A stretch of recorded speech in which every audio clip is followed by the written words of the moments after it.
Amelia Carter signed her name on a marriage contract she had never been allowed to read. Her hand was shaking. Not from cold, the kitchen fire was burning low but steady, but from the particular kind of shame that settles into a woman's bones when she finally understands exactly how little she is worth to the people who were supposed to love her. Her stepmother Vera stood across the table with her arms folded, watching Amelia's pen scratch across the bottom of that page, with the expression of a woman finishing an unpleasant errand. Her father, Douglas Carter, stood near the window with his back turned. He did not look at his daughter once. Not once. "You'll leave Thursday morning," Vera said. "Early. Before the neighbors are up." Amelia set the pen down carefully. "I haven't been told anything about him. His name, his age, whether he's a decent man or a—" "His name is Cole Whitaker," Vera cut her off. "He runs a cattle operation up in the mountain territory, north of Millhaven. He needed a practical woman. Someone capable of managing a household in rough conditions. I told him you were hard-working." Amelia looked at her.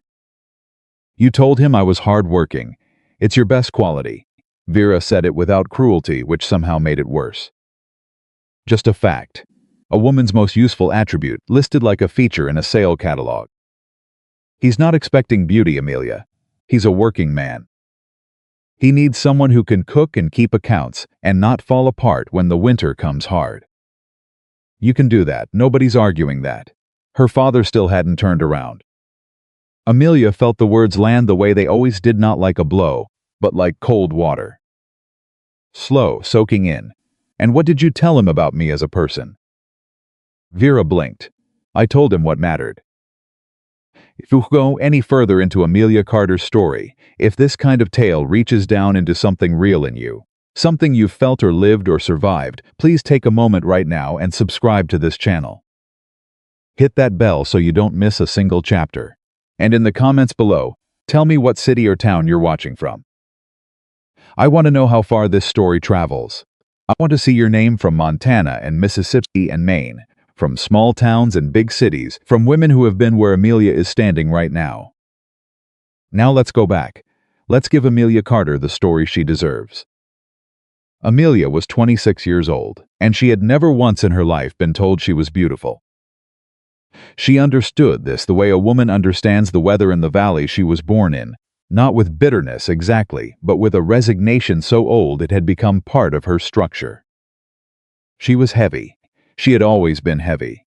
Even as a girl, she had been the large one, the one the dresses never fit right, the one whose appetite was mentioned at the table, with a particular kind of disapproval that didn't need words.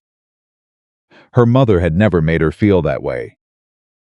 But her mother had been gone since Amelia was 11, taken by a fever in October, and the woman Douglas Carter married the following spring had very different ideas about what a daughter was supposed to look like. Vera's own daughter, Cecilia, was 18, slender as a river reed, with fair hair and a laugh that made men stop and turn. Vera had plans for Cecilia. Good plans. The kind of plans that involved a respectable match with a merchant's son, a proper house in town, Sunday afternoons on a painted porch. Amelia was not part of those plans except as an obstacle, the older, larger, less marriageable daughter, who took up space and resources and reflected poorly on a household, trying to present itself as refined. Amelia had known this for years. She had stopped waiting for it to change. What she hadn't known, what sliced clean, through even her practiced resignation, was that her family had been planning her removal for months. That the marriage arrangement with Cole Whitaker hadn't come out of concern for her future.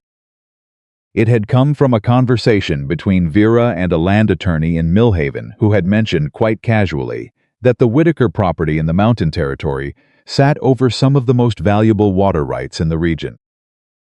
Rights that, with the right legal maneuvering, might be accessible to a family member. Amelia didn't know that yet. She would. But on that Thursday morning, standing in the doorway of the house she had cooked and cleaned and managed for 15 years, she only knew what she could feel. And what she felt was the specific weight of being sent away. Of being the problem someone had finally found a solution for. Her travel bag sat by the door. It was worn, the leather cracked at one corner where she had mended it twice. Everything she owned that mattered fit inside it: a few dresses, her mother's Bible, a small tin of lavender seeds she had been carrying since she was 12 years old, with the idea that someday she would have a garden of her own. Cecilia had come downstairs to see her off. She stood at the bottom of the staircase in a white morning dress, her hair already done, which meant she had been up early enough to watch this happen intentionally. She looked at Amelia with an expression that was not quite sympathy and not quite satisfaction. "Somewhere in between. You'll write?" Cecilia asked. "If I have something to say," Amelia said. Vera appeared from the hallway. "The driver's waiting, don't keep him." Douglas Carter did not come downstairs. Amelia picked up her bag. She did not cry. She had made herself a promise about that she would not let them see her cry, not this morning, not as she walked out the door they had been holding open for her. She would carry herself with whatever dignity she had left, which wasn't much, but it was hers. She walked out into the cold morning air and did not look back at the house. The wagon that took her to the rail station was driven by a man named Pete, who worked for her father's business and had the particular skill of making himself seem invisible when he sensed that a situation was none of his concern. He loaded her bag without a word, helped her up without looking at her directly, and kept his eyes on the horses the entire drive into town. Amelia sat in the back of the wagon with her hands folded in her lap and watched the town she had grown up in pass by in the early morning gray. She knew every storefront, every fence post, every face that glanced up as the wagon rolled through. Mrs. Holden hanging wash on the line outside the dry goods store. Old Tom Briggs pulling open the door of the barber shop. Two women from the church auxiliary talking on the corner who stopped talking when the wagon passed, and then Amelia was certain, resumed the moment it turned the corner. She had never been an interesting person in this town.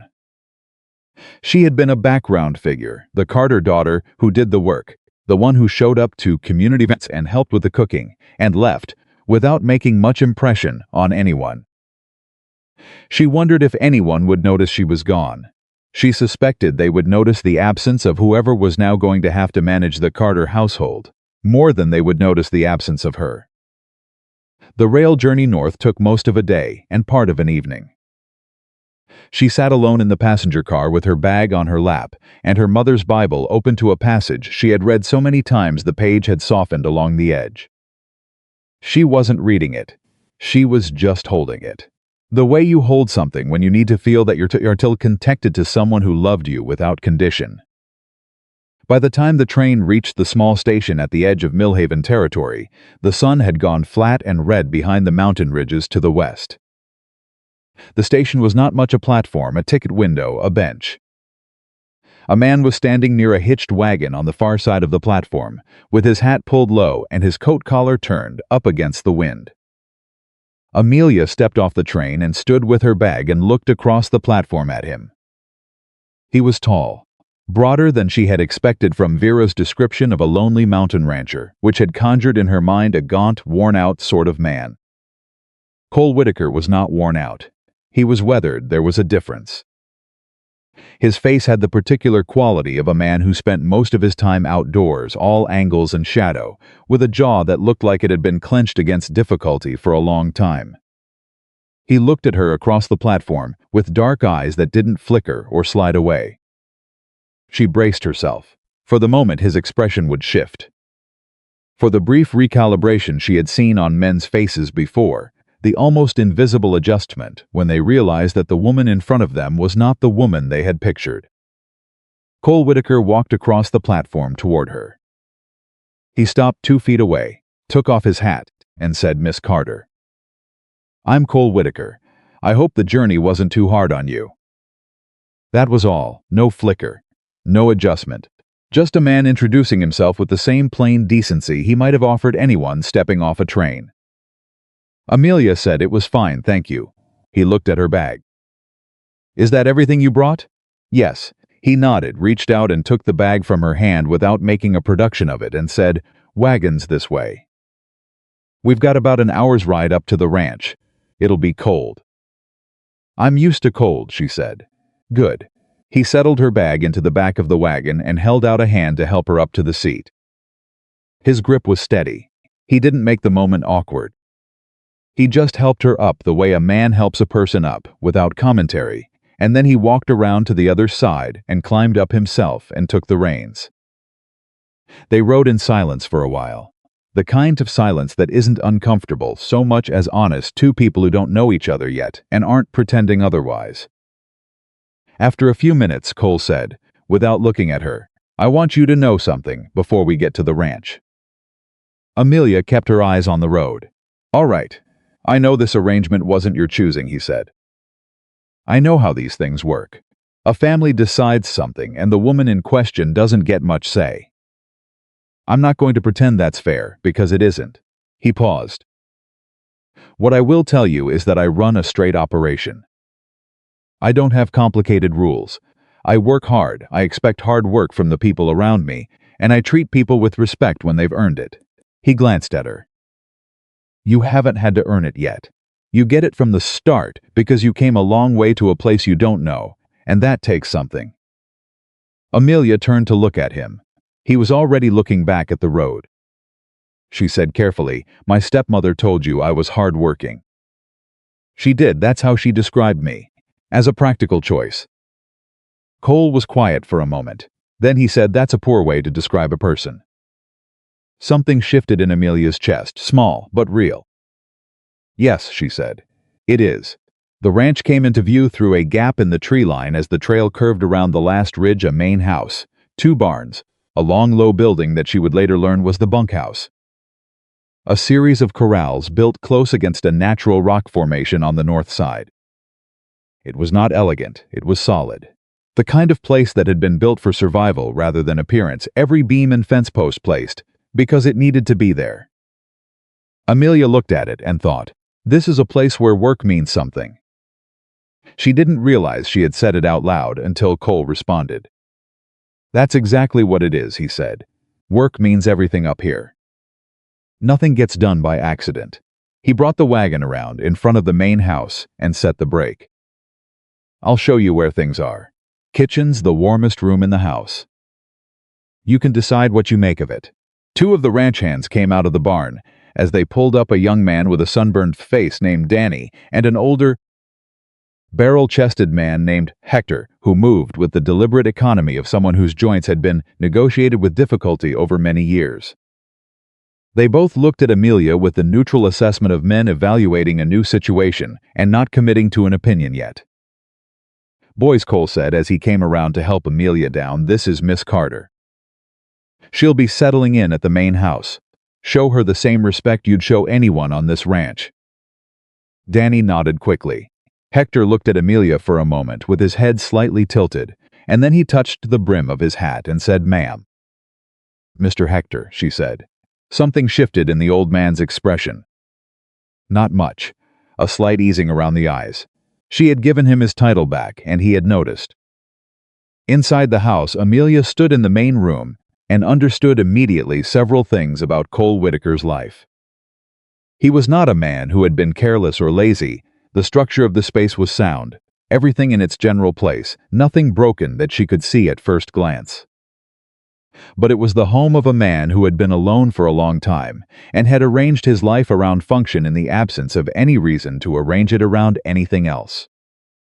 The kitchen shelves were organized by size of container, not by what was inside them. The ledger on the desk near the window was open to a page that hadn't been balanced in at least 3 months. The columns running in different directions, as though the bookkeeping had started with intention and gradually lost its argument with reality.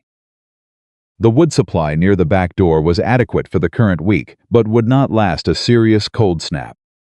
She did not say any of this out loud. She set her bag down near the door to the bedroom Cole had indicated was hers and walked to the kitchen and looked at what was there. "Have you eaten?"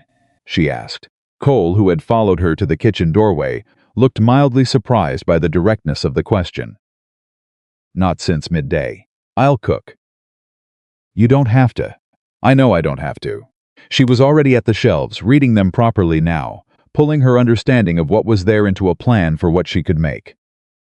"You've been up since early. You drove an hour in the cold, and you haven't eaten." "Sit down." He sat down. She cooked. It wasn't elaborate, she worked with what was there, which was dried beans she had cooked in her mind into a quick preparation, salt pork hardtack she found in a tin, and a pan of cornbread she put together with the kind of automatic competence that comes from having cooked 10,000 meals under difficult circumstances. While she worked, she organized the shelves with her other hand, not aggressively, just placing things where they made sense. Sorting as she went. Cole watched her from the table and didn't say anything for a while. Then he said, "You don't have to reorganize everything tonight." "I'm not reorganizing," she said. "I'm just putting things where I can find them." "That sounds like reorganizing. It sounds like efficiency." She set a plate in front of him. "You had the coffee beans behind the flour. The flour gets damp and it ruins the coffee smell, so you can't tell if the beans have gone stale. I moved them to the shelf near the door where it's drier." Cole looked at his plate. He looked at the shelf. He picked up his fork and said, "How do you know the beans were going stale?" "I opened the tin and smelled them." He was quiet. "Were they going stale?" he asked. "They were on their way," she said. "I'd use them this week if I were you." He looked at her with an expression she couldn't read entirely, part assessment, part something quieter, and then he looked back at his plate and began to eat. After a moment he said, "This is good. It's practical," she said. "Same as me." Cole set his fork down and looked at her directly. "You're still angry about what your stepmother said." Amelia sat down across the table from him with her own plate. She considered lying. It would have been easy, she had been telling polite untruths her whole life to avoid discomfort for people who hadn't earned that protection. But she was tired. She was tired in a bone-deep way that had nothing to do with the journey, and everything to do with the last 26 years. "I'm not angry," she said. "Anger would mean it surprised me." It didn't. She looked at him steadily. "I've been described as a practical choice my whole life. The daughter who cooks and cleans and manages and doesn't ask for much because asking hasn't gotten her anywhere. So no, I'm not angry. I'm just aware of what I am to most people and what I apparently was to the man who arranged this." Cole said, "You're not going to find out what you are to me in the first night." She helposed not. "But I'll tell you this." He picked up his fork again. "The woman who organized my kitchen shelves and cooked a meal out of what I had in 20 minutes and sat down and told me the truth when she could have told me something easier, that's not practical." He ate a bite. "That's capable. There's a difference, and people who use practical as a limit are usually the ones who don't know what they're working with." Amelia didn't answer for a moment. Then she said quietly, "Nobody said that to me before." Then they weren't paying attention. She looked down at her plate. Something was happening in her throat that she would not let progress any further than that. She swallowed it back. She had a great deal of practice at swallowing things back. "Tell me about the ranch," she said. "The real situation. Not what you'd tell a stranger. What it actually is right now." Cole studied her for a beat. Then he set his fork down on the edge of his plate in the way of a man deciding to be honest, and he began to talk. The Whitaker Ranch had been his father's, originally built up over 20 years of grinding mountain work. Through 2 catastrophic winters and a drought year and a beef price collapse that had nearly wiped out 3/4 of the operations in the territory. His father had been a stubborn man in the way that mountain men often were, not irrational but immovable in certain directions, and he had held the ranch together by refusing to consider that it might not be holdable. He had died 4 years ago, leaving Cole everything: the land, the cattle, the debt attached to the cattle, and the operating responsibility for a piece of property that was significantly more complicated than it appeared from the outside. "The land itself is sound," Cole said. "Good grazing in the upper pastures in summer, decent shelter in the lower draws in winter. We're running about 200 head right now, which is less than we were 2 years ago. Lost some to the hard winter, sold some at a bad price when we needed cash. The operation is stable, but it's tight." He paused. "The books are, I know they're a mess. I'm better with cattle than I am with columns." "I saw the ledger on the desk," Amelia said. "I haven't touched it in 3 months." "I know." She looked at him steadily. "Why not?" He was quiet for a moment. A different kind of quiet than before, not the honest silence of two people getting acquainted, but the particular silence of someone sitting across from a question they've been avoiding.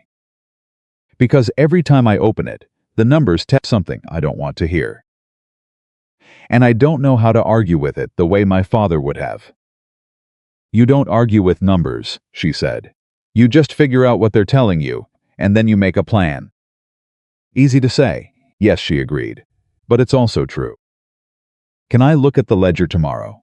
Cole looked at her across the table. You know accounting?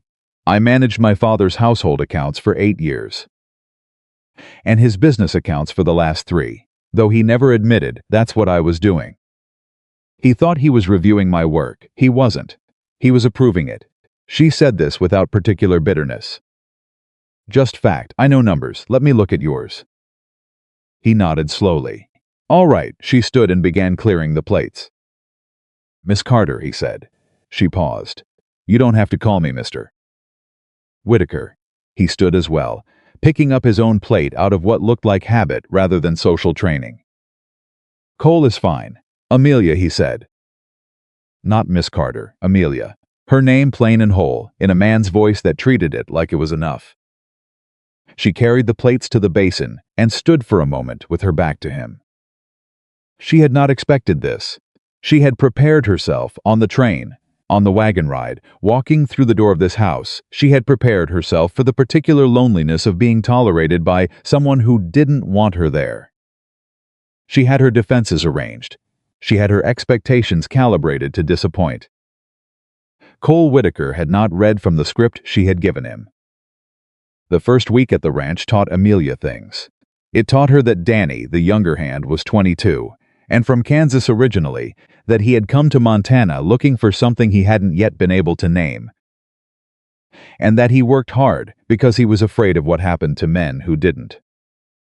It taught her that Hector had been with the Whitaker operation for 11 years, that he had known Cole's father and grieved him in his own private way, and that his initial neutrality toward Amelia was not unfriendliness but the careful reserve of a man who had watched too many arrangements go wrong on this mountain to extend trust before it was merited. It taught her that the kitchen had problems she had only half identified on the first night. The food storage system was losing roughly a quarter of every month's provisions to spoilage. The root vegetables were kept too close to the damp wall. The dried goods were not rotated properly. The meat they salted was packed in a barrel that had developed a slow seep along one stave that nobody had noticed because the seep was on the bottom. She fixed each of these things quietly, without announcement, and the food began lasting longer. And after the second week, Hector stopped by the kitchen doorway one morning while she was doing the accounts and said, without preamble, "The beans you ordered from the supply wagon were the right kind." What kind did they usually order? Wrong kind. Ah, she said. Yes, ma'am. He moved on. The accounts were a more serious project. She had asked Cole on the second morning if she could take the ledger, and he had handed it over with the expression of a man surrendering something he hadn't wanted to keep holding. She spread it out on the kitchen table after breakfast and worked through it for 4 hours with a cup of coffee, going cold at her elbow. What she found was not catastrophic. Cole had not been lying when he said the operation was tight. It was tight. But there were patterns in the tightness, places where money was consistently being lost to inefficiency rather than to genuine scarcity. Places where a bill was being paid at the wrong time in the month and triggering a short-term shortfall that then forced a suboptimal decision about the cattle. She traced each thread back to its source, the way you trace a river back to a watershed, and by the time she set the ledger down, she had a list. She presented it to Cole that evening after dinner. He sat at the table and looked at the list for a long time. She had written it clearly, not in accounting language but in plain language, each problem named and each solution named beside it, with the expected monthly savings in the margin. You did this in one day, he said. I had the ledger for 4 hours, she said. The rest of the day I was cooking and managing the provisions. But yes, Cole looked up at her, the feed supplier. You're paying him at the beginning of the month. Your cash position is lowest at the beginning of the month. If you move that payment to the middle, you'll have enough on hand to avoid the short-term credit you've been taking from the hardware man, which is costing you interest. The interest isn't large, but it compounds. I didn't know I was paying interest.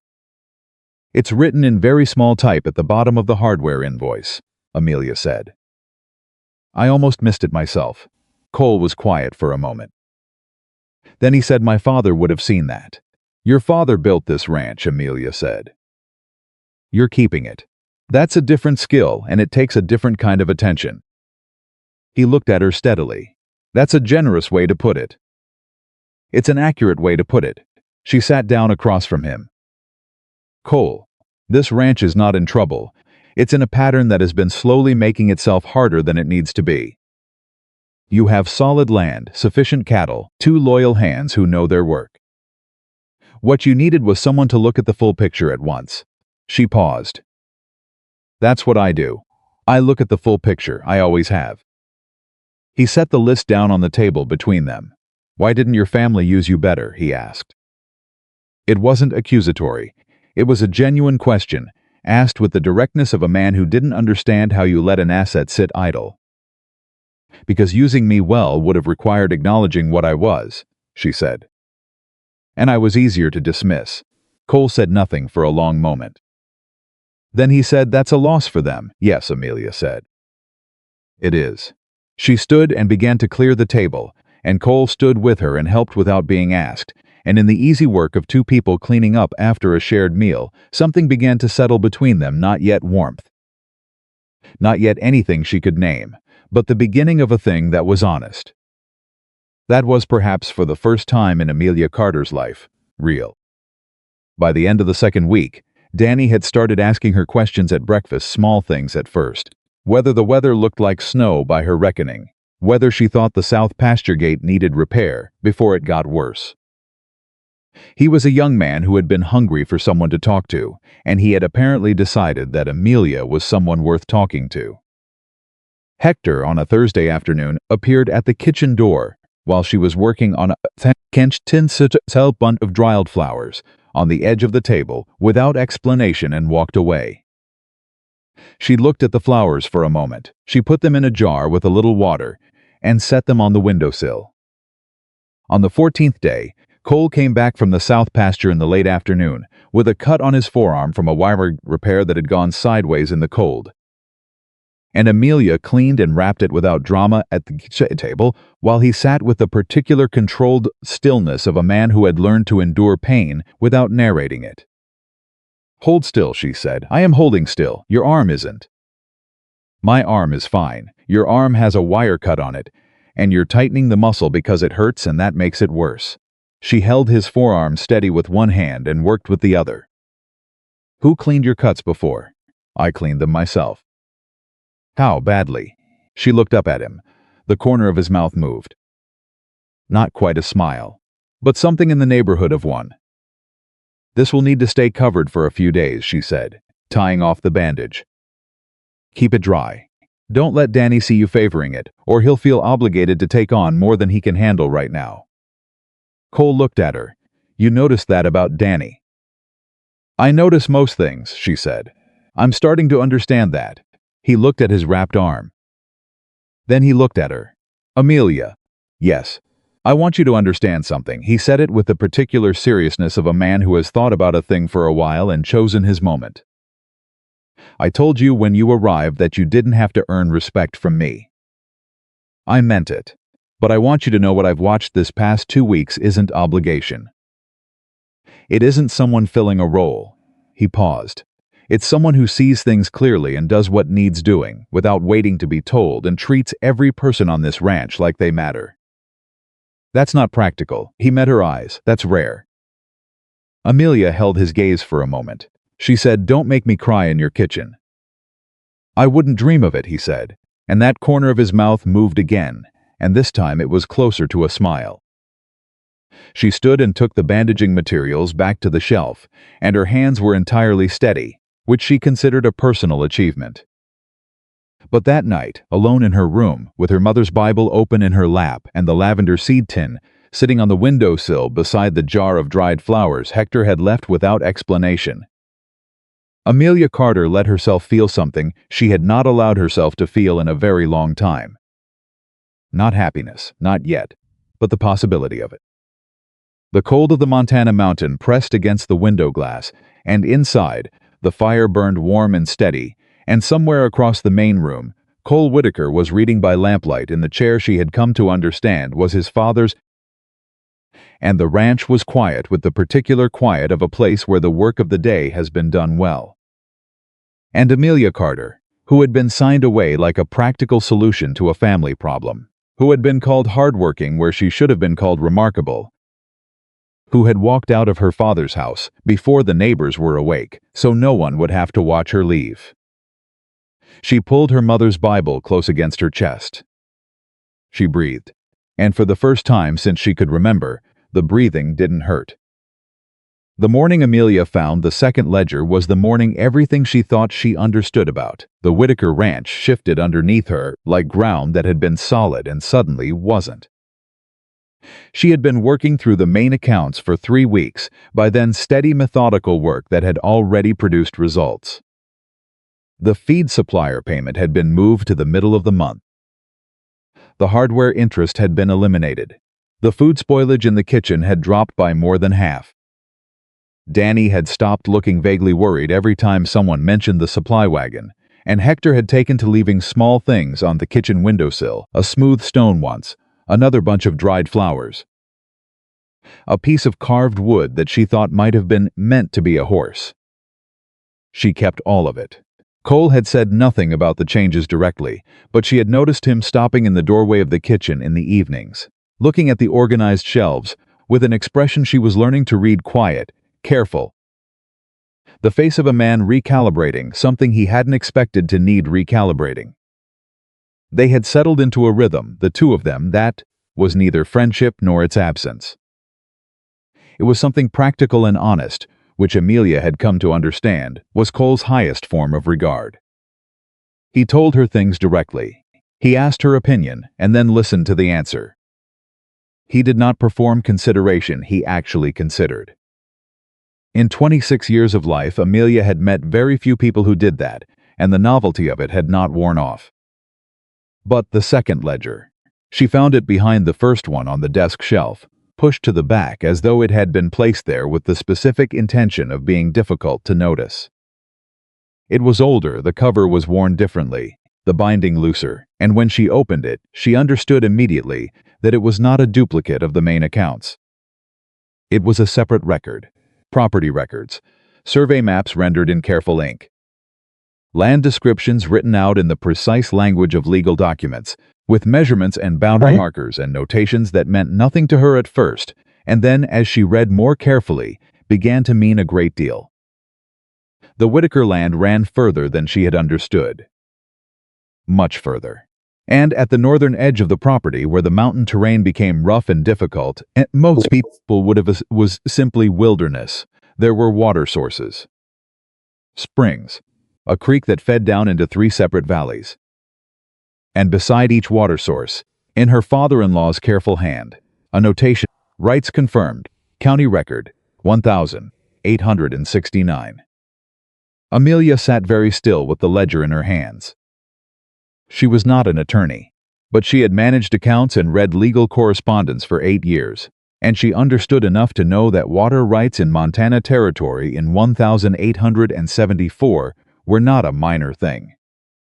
Water rights in dry years were the difference between a working ranch and a failed one. Water rights attached to springs that fed 3 valleys were the kind of thing that made lawyers sit up straight and land speculators start making inquiries. She thought about Vera.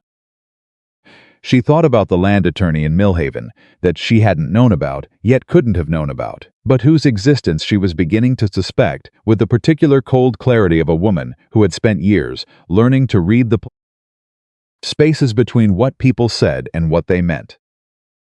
She was still sitting at the desk when Cole came in from the north pasture. He stopped when he saw her face. "What is it?" he said. Not a question. The voice of a man who had learned to read trouble before it announced itself. She held up the ledger. "You have a second property record." He came further into the room. He looked at the ledger in her hands and something moved across his face recognition, and beneath it, something guarded. Where did you find that? Behind the main ledger. Cole. She set it on the desk and opened it to the water rights page. Did you know about this? He looked at the page for a long moment. My father mentioned the water rights before he died. He said they were important. He said I should keep the records somewhere safe. He paused. I put them behind the other ledger because I didn't know what else to do with them, and I didn't fully understand what he meant.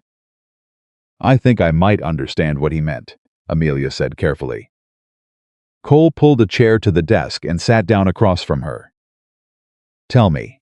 She walked him through it, the scope of the water rights, what they meant in practical terms, what they would mean to someone who wanted access to water sources in a dry season, or to a developer who wanted to build in the lower valleys. She kept her voice even and factual, the way she kept her hands steady when she was wrapping a wound. The facts were alarming enough without narrating them with alarm.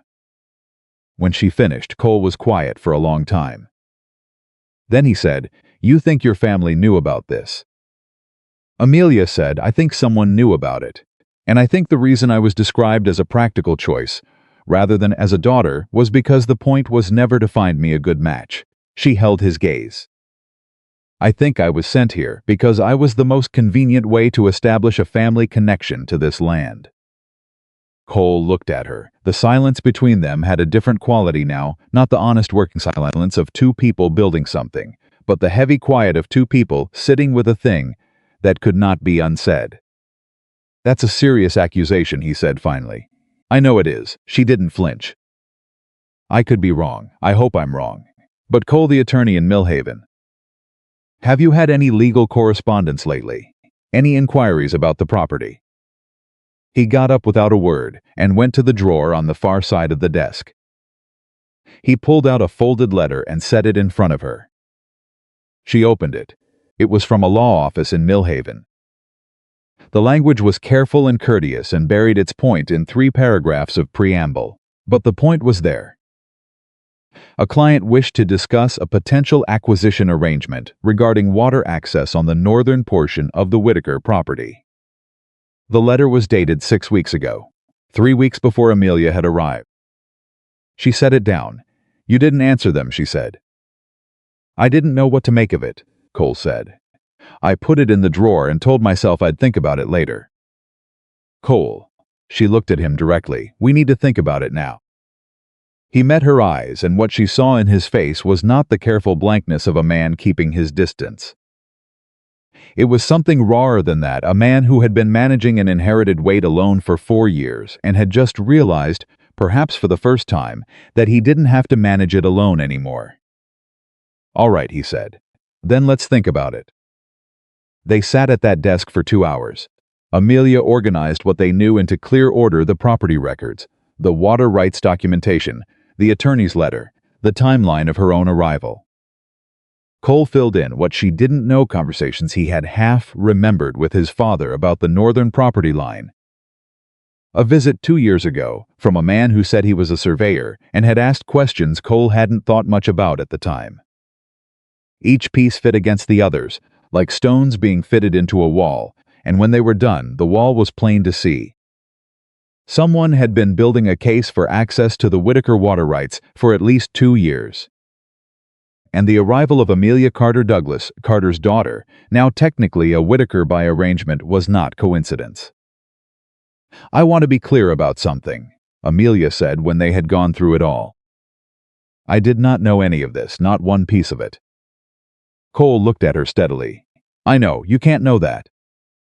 I can, he said, because the woman who would have come here to set up a legal claim wouldn't have spent the first night reorganizing my kitchen shelves and the next 3 weeks fixing my accounts. That's not how a scheme works. His jaw tightened. The people using you didn't count on you actually caring about this place.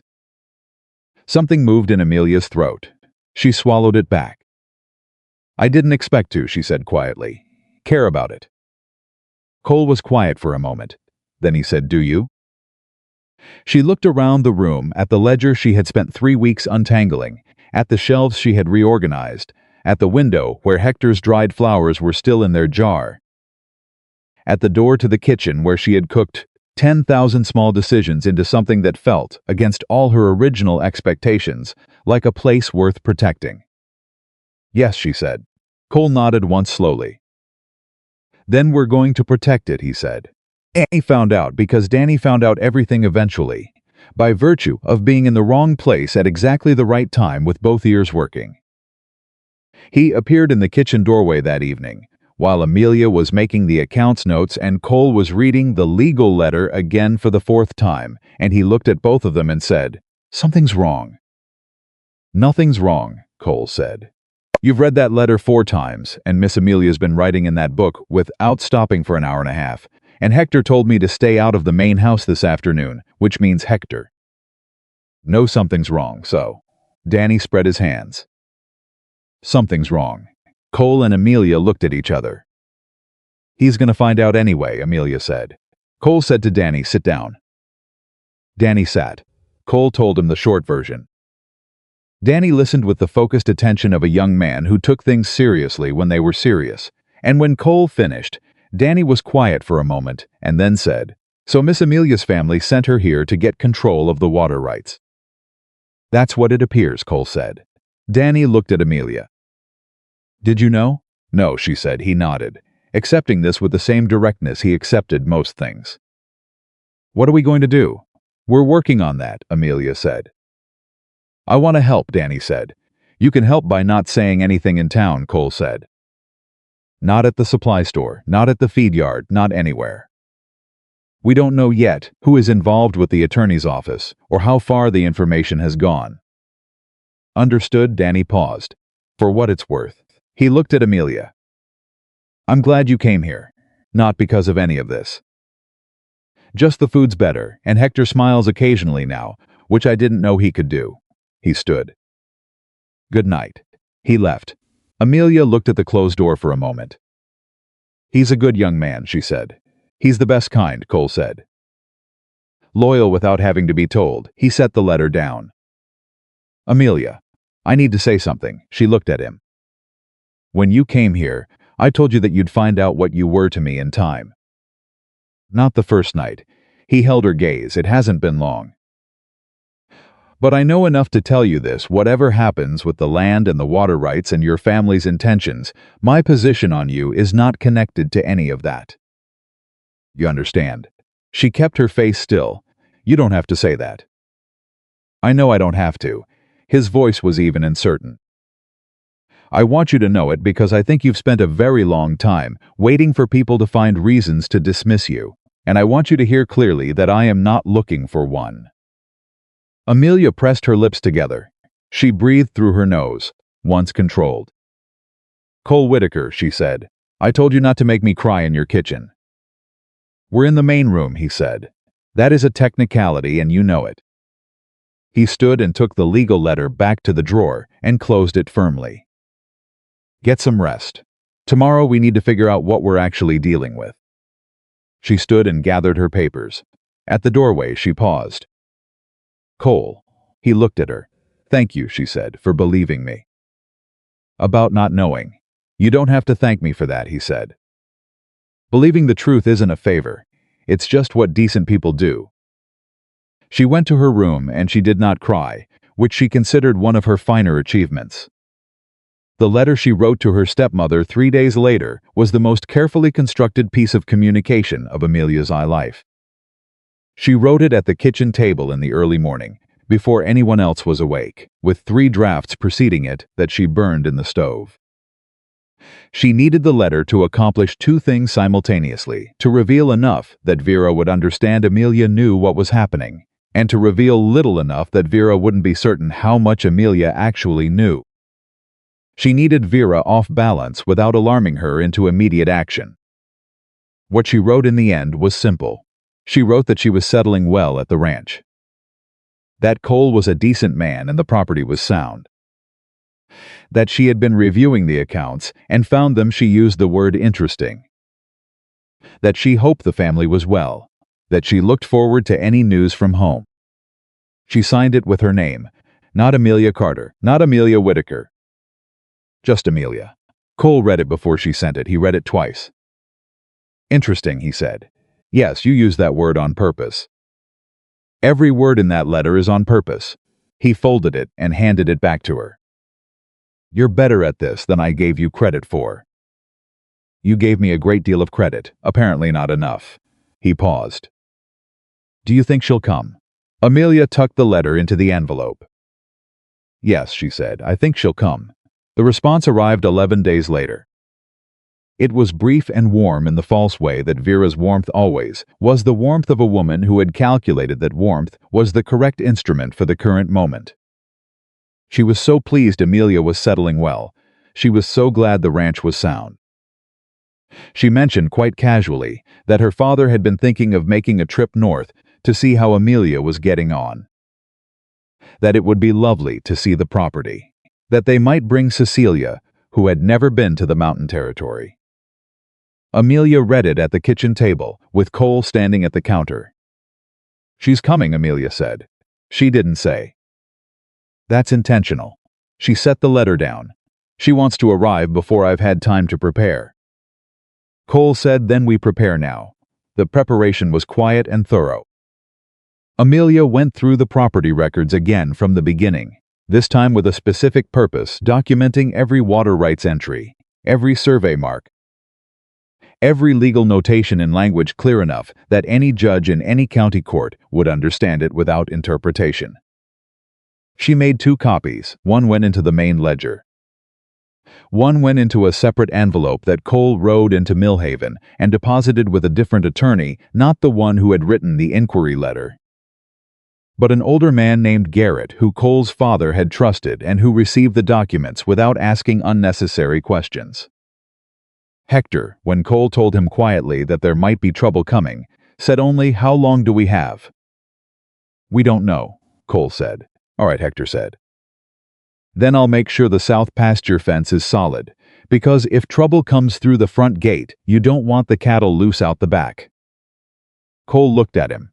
"That's not the kind of trouble this is." "All trouble needs the same preparation," Hector said. "You shore up what you have, and you don't let anything loose that you want to keep." He touched the brim of his hat and walked back toward the barn.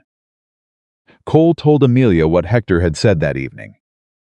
She was at the stove, and she paused in what she was doing and said, "He's right." "I know he is." "Cole," she turned. "When they come, and they will come, my father and Vera and whatever attorney they've brought, they are going to try to use me as the weakness in your position. They are going to say I'm unstable, or that I misled you, or that I'm not capable of understanding what I've signed."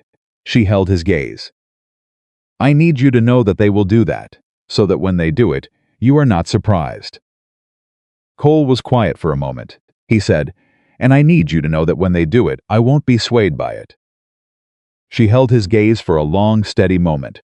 "You're sure?" she said. "Amelia." He said her name the way he had said it the first night, plain and whole, like it was enough. "I've watched you save this ranch in 3 weeks. I've watched you work with nothing and make it into something, and I've watched you tell me the truth when lying would have been easier, and I've watched you." He stopped. He pressed his mouth together for a moment. "I know who you are. Your family doesn't get to tell me different." She nodded once. She turned back to the stove. Her hands were shaking very slightly, which she chose to attribute to the heat. It was Danny who saw the dust cloud on the South Road on a Wednesday afternoon in early November, 3 weeks after Amelia had sent the letter. He came into the kitchen at a pace that was not quite running, but was close enough that Amelia looked up from the accounts immediately. "Wagon on the South Road," he said. 2 horses. 3 people I can count." Amelia set her pen down. She breathed once, slowly. She stood up, straightened her dress, and walked to the kitchen window. She didn't need to see clearly to know. She had been waiting for this since the moment she had opened Vera's letter and read the word lovely, and understood it for the weapon it was. "Get Cole," she said. Danny was already gone. She stood in the kitchen and listened to the wagon approach along the mountain road, and she made herself a promise, and the same promise she had made on the morning she walked out of her father's house before the neighbors were awake. She would not beg. She would not shrink. She would not hand back a single inch of the ground she had built herself on this mountain. Cole came in from the north side of the house, with his hat in his hand and his jaw set in the particular way it set when he had committed to a thing. He stopped beside her at the window. "Ready," he said. Amelia looked at the approaching wagon. She thought about Vera describing her as hard-working and practical. She thought about her father standing at the window with his back turned while she signed the contract. She thought about being sent away before the neighbors were awake. She thought about a worn travel bag and a tin of lavender seeds and a woman who had been told her whole life that she was not enough. She thought about Cole's voice saying, "I know who you are." "Yes," she said. She walked to the front door. She opened it. And she stood in the doorway of the Whitaker Ranch, with her shoulders back and her chin level, and waited for the people who had sent her away to see what she had become. The wagon pulled up in front of the Whitaker Ranch, and Douglas Carter stepped down first. Amelia had not seen her father in 6 weeks. He looked the same tall, broad-shouldered, the kind of man whose physical presence had always made rooms feel smaller. He had the particular posture of a man who had spent his life believing his arrival was an event worth noticing. He looked at the ranch house, at the corrals, at the barns, with the assessing eye of someone calculating value. He looked at everything before he looked at his daughter. When he finally looked at Amelia, standing in the doorway, his expression did not change.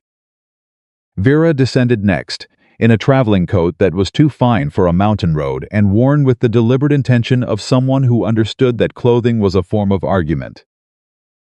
She smiled at Amelia with the warm, controlled smile that Amelia had spent 26 years learning to read as a warning. Cecilia came last, hanging back near the wagon with her hands folded, looking at the ranch with wide eyes and saying nothing. Behind Amelia, Cole stepped forward to stand at her shoulder. Not in front of her, beside her. She felt that distinction in the center of her chest. "Mr. Carter," Cole said. "Mrs. Carter, this is a long ride from town." "We were in the area," Douglas said. "Thought we'd see how Amelia was getting on." He looked at his daughter. "You look well." "I am well," Amelia said.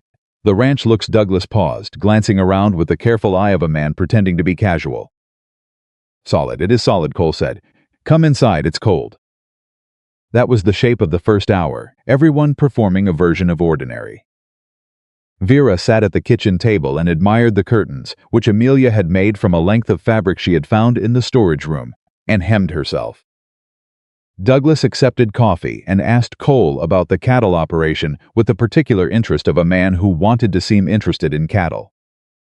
Cecilia sat near the window and looked at the view, and occasionally looked at Amelia with an expression that Amelia couldn't entirely read, not guilt, not innocence, but something uncertain in between. Amelia poured coffee and said very little and watched. She watched the way her father's eyes moved to the desk where the ledger sat. The watchway Vera's smile adjusted when Cole spoke about the property, a small tightening at the corners, quickly smoothed. She watched Cecilia not quite looking at her, which was its own kind of information.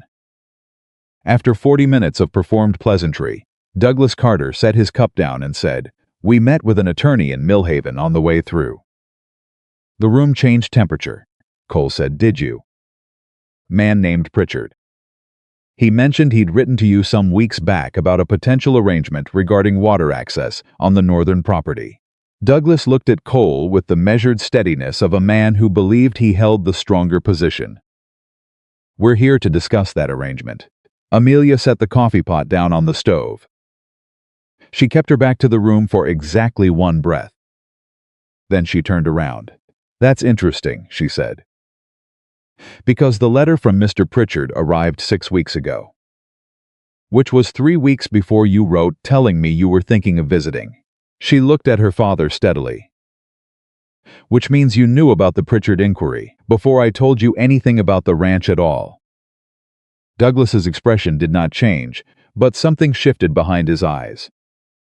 "A very slight recalibration." Vera said smoothly, "Amelia, darling, we're simply trying to help. Your father has connections that could benefit the ranch enormously. Water rights are complicated legal territory, and I know what water rights are, Amelia said. I've spent the past 3 weeks documenting every one of the Whitaker claims. In detail, with supporting survey records dated back to 1869. Vera stopped. The smoothness she wore like a second skin developed for just a moment, a small crack. Douglas looked at Cole. This is a family conversation. Amelia is my family, Cole said. His voice was even. Anything you say to me, you say in front of her. Douglas turned to look at his daughter with an expression she had not seen on his face before. It was not anger. It was something more complicated than that, the face of a man who had underestimated a variable in a calculation and was now revising his arithmetic.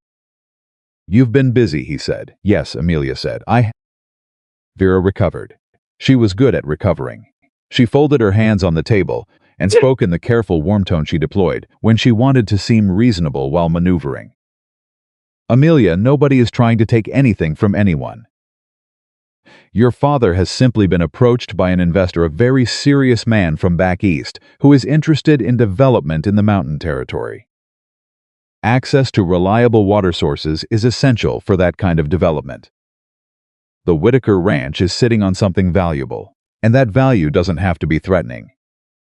It can be shared. Shared, Cole repeated. An arrangement, Vera said. Mutually beneficial. The investor has offered a very generous sum for a long-term access agreement. Enough to clear any outstanding debt on the ranch and then some.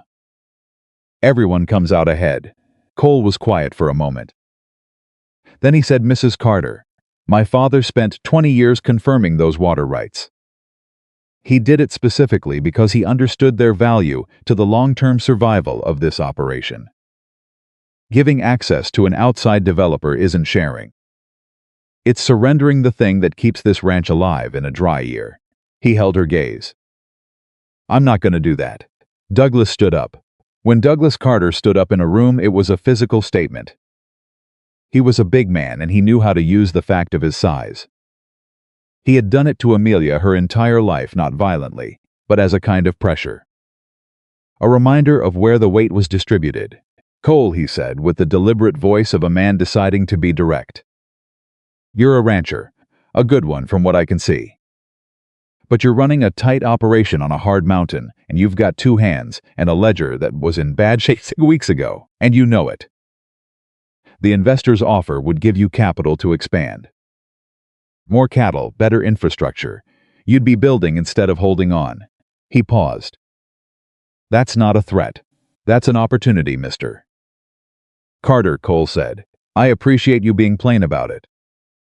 Let me be plain in return. He stood as well. The 2 men were the same height, which Amelia noticed her father notice. The Whitaker water rights are not for sale or for access agreement.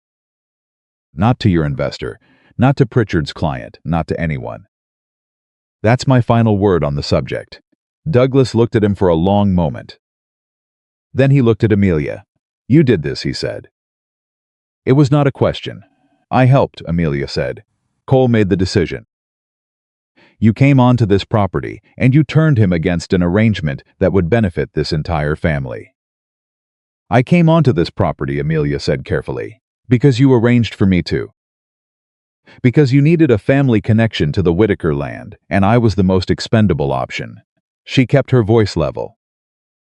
She had promised herself level. I'm not angry about it, Father. I want you to understand that. I'm just not going to pretend it was something else. Douglas's face went through several expressions in quick succession. She watched them pass the way you watch weather move across a mountain, fast, consecutive, each one real. What landed finally was something she had not expected. He sat back down. He said very quietly, You don't know everything, Amelia. Then tell me what I'm missing. He was silent for a long moment. Vera said, Douglas, the Carter business is failing, he said. The room went still. Even Vera went still, which meant it was true. Vera could perform surprise, but she couldn't manufacture the specific stillness of someone hearing a thing they'd hoped wouldn't be said out loud. Douglas looked at his hands on the table. Has been for 2 years. The drought hit the lower counties harder than anyone reported in the papers. We lost 2 major contracts. There's debt more than I've told anyone. The investor approached me 6 months ago with the water rights proposal, and He stopped. He pressed his mouth together.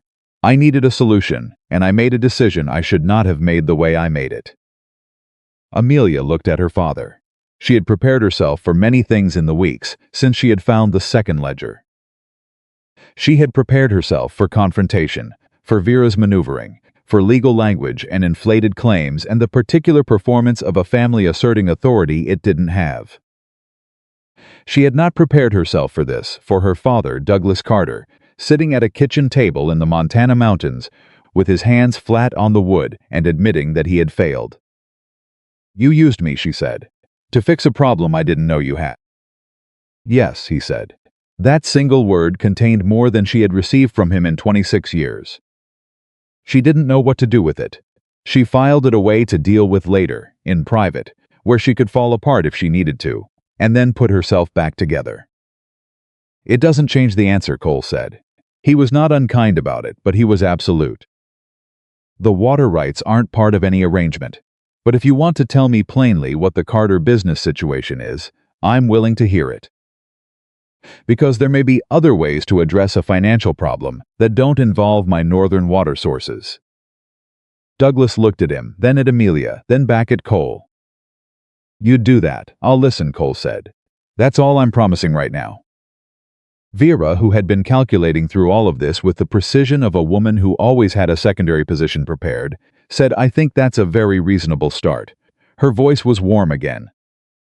Recovered. She looked at Amelia with an expression that was almost something genuine. Amelia, you've done well here, don't? Amelia said. Vera blinked. Don't compliment me as a strategy, Amelia said quietly. I know the difference. I've always known the difference. She looked at her stepmother with the calm, direct gaze of a woman who had spent years learning to read the gap between what people said and what they meant, and who was no longer willing to pretend she couldn't see it. If you want to speak to me honestly, I'll listen to that. The same as Cole offered my father, but the other version, the managed version, I'm not available for that anymore. Vera was silent for a moment. Something moved across her face. Amelia couldn't identify it precisely. It might have been respect. It might have been the beginning of one. Cecilia from the window said quietly, She's right, Mother. Everyone looked at Cecilia. Cecilia had not said anything in over an hour. She had sat near the window with her hands folded and her face toward the view and her mouth closed, and Amelia had catalogued her presence in the background as one more element of the situation to be managed. But Cecilia was looking at Vera now with an expression that was not comfortable but was honest. She's always been right, Cecilia said, about most things. Nobody listened. She looked at Amelia. I knew when they said you were going up to the mountain. I knew it wasn't about you. Her voice was not quite steady. I should have said something. Amelia looked at her sister. The silence between them had years in it. Years of a shared house where one daughter was seen and one was managed. Years of mornings where Cecilia had been dressed and Amelia had cooked. Years of evenings where Cecilia's laughter filled the parlor, and Amelia's work kept the household running in the background, where nobody thought to look. You were 18, Amelia said. You didn't have more power than I did. I had a voice, Cecilia said. Yes, Amelia said. You did. The conversation that followed was the longest 2 hours of Amelia Carter's adult life. Douglas laid out the Carter business situation in full: the debts, the failed contracts, the investor's original proposal, and the counter-proposals that had followed. The precise shape of the hole he had dug himself into, and the precise shape of the plan he had built around Amelia to climb out of it. He told it plainly, without excuse, which was something she had never heard from him before, and which she suspected cost him more than anything else that had happened in this room. Cole listened. He asked questions that were specific and practical and without sentiment. He was, Amelia thought, exactly the man she had come to know in 6 weeks: direct, honest, and capable of holding a complicated situation without needing to simplify it into something easier to manage. At the end of 2 hours, Cole said, the Carter business problem is a supply chain problem, not a capital problem. You're losing money in the middle, the transport contracts and the storage arrangement. If those two things are restructured, the underlying business is sound enough to carry the debt while you rebuild. Douglas stared at him. How do you know that? Because Amelia explained your father's business to me, Cole said. 3 weeks ago, when she was working through the tranche accounts and mentioned that she had managed your books for years. He glanced at Amelia. She didn't say anything critical about your operation. She said your core business was built on solid ground and that the problems were structural. She was right. Douglas looked at his daughter. Amelia felt the look land. You told him about the business, Douglas said. I told him I knew accounting, she said. The rest came up in conversation. You defended it, Douglas said slowly. The business. To him. It's what I know, Amelia said simply. And knowing something doesn't stop being true because the people attached to it have hurt you. Douglas Carter looked at his daughter for a long time. Then he said something Amelia had waited 26 years to hear and had long since stopped expecting. He said, I'm sorry. He did not qualify it. He did not follow it with explanation or justification.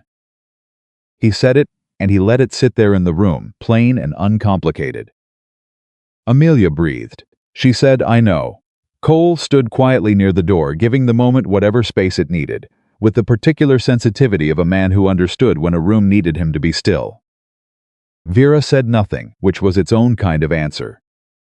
Cecilia pressed her hands together in her lap and looked at her sister with an expression that was full of something Amelia thought might take years to work through properly, but that had, at its root, the shape of love that had been poorly expressed for a very long time. It was Hector who disrupted everything. He knocked once on the front door and opened it without waiting for an answer, which was so far outside his normal behavior that everyone in the room looked up simultaneously. His face was composed in the particular way of a man delivering information that he has already decided cannot be kept. Cole, he said, there's a rider coming up the North Trail. He's not from the valley. He paused. He's from Pritchard's office. And he's got a document case. The room shifted. Douglas looked up sharply. Vera's controlled expression cracked at the edges in a way Amelia had never seen before. Genuine alarm, not performed concern. You weren't the only meeting Pritchard had today, Amelia said quietly. She was looking at her father when she said it, but it was Vera's face she was watching. Vera's face told her everything. The investor had not sent Douglas Carter to negotiate in good faith. He had sent Douglas Carter to occupy the front door while he sent someone through the back. Cole, Amelia said. He was already moving to the window. Hector, he said, go back out and tell Danny to meet that rider at the gate. Friendly. Offer him water for the horse. Don't let him reach the house until I say so. Hector touched his hat and was gone. Cole turned to Douglas. How much does your investor know about the county records on the water rights? Douglas was already pale. Enough, he said.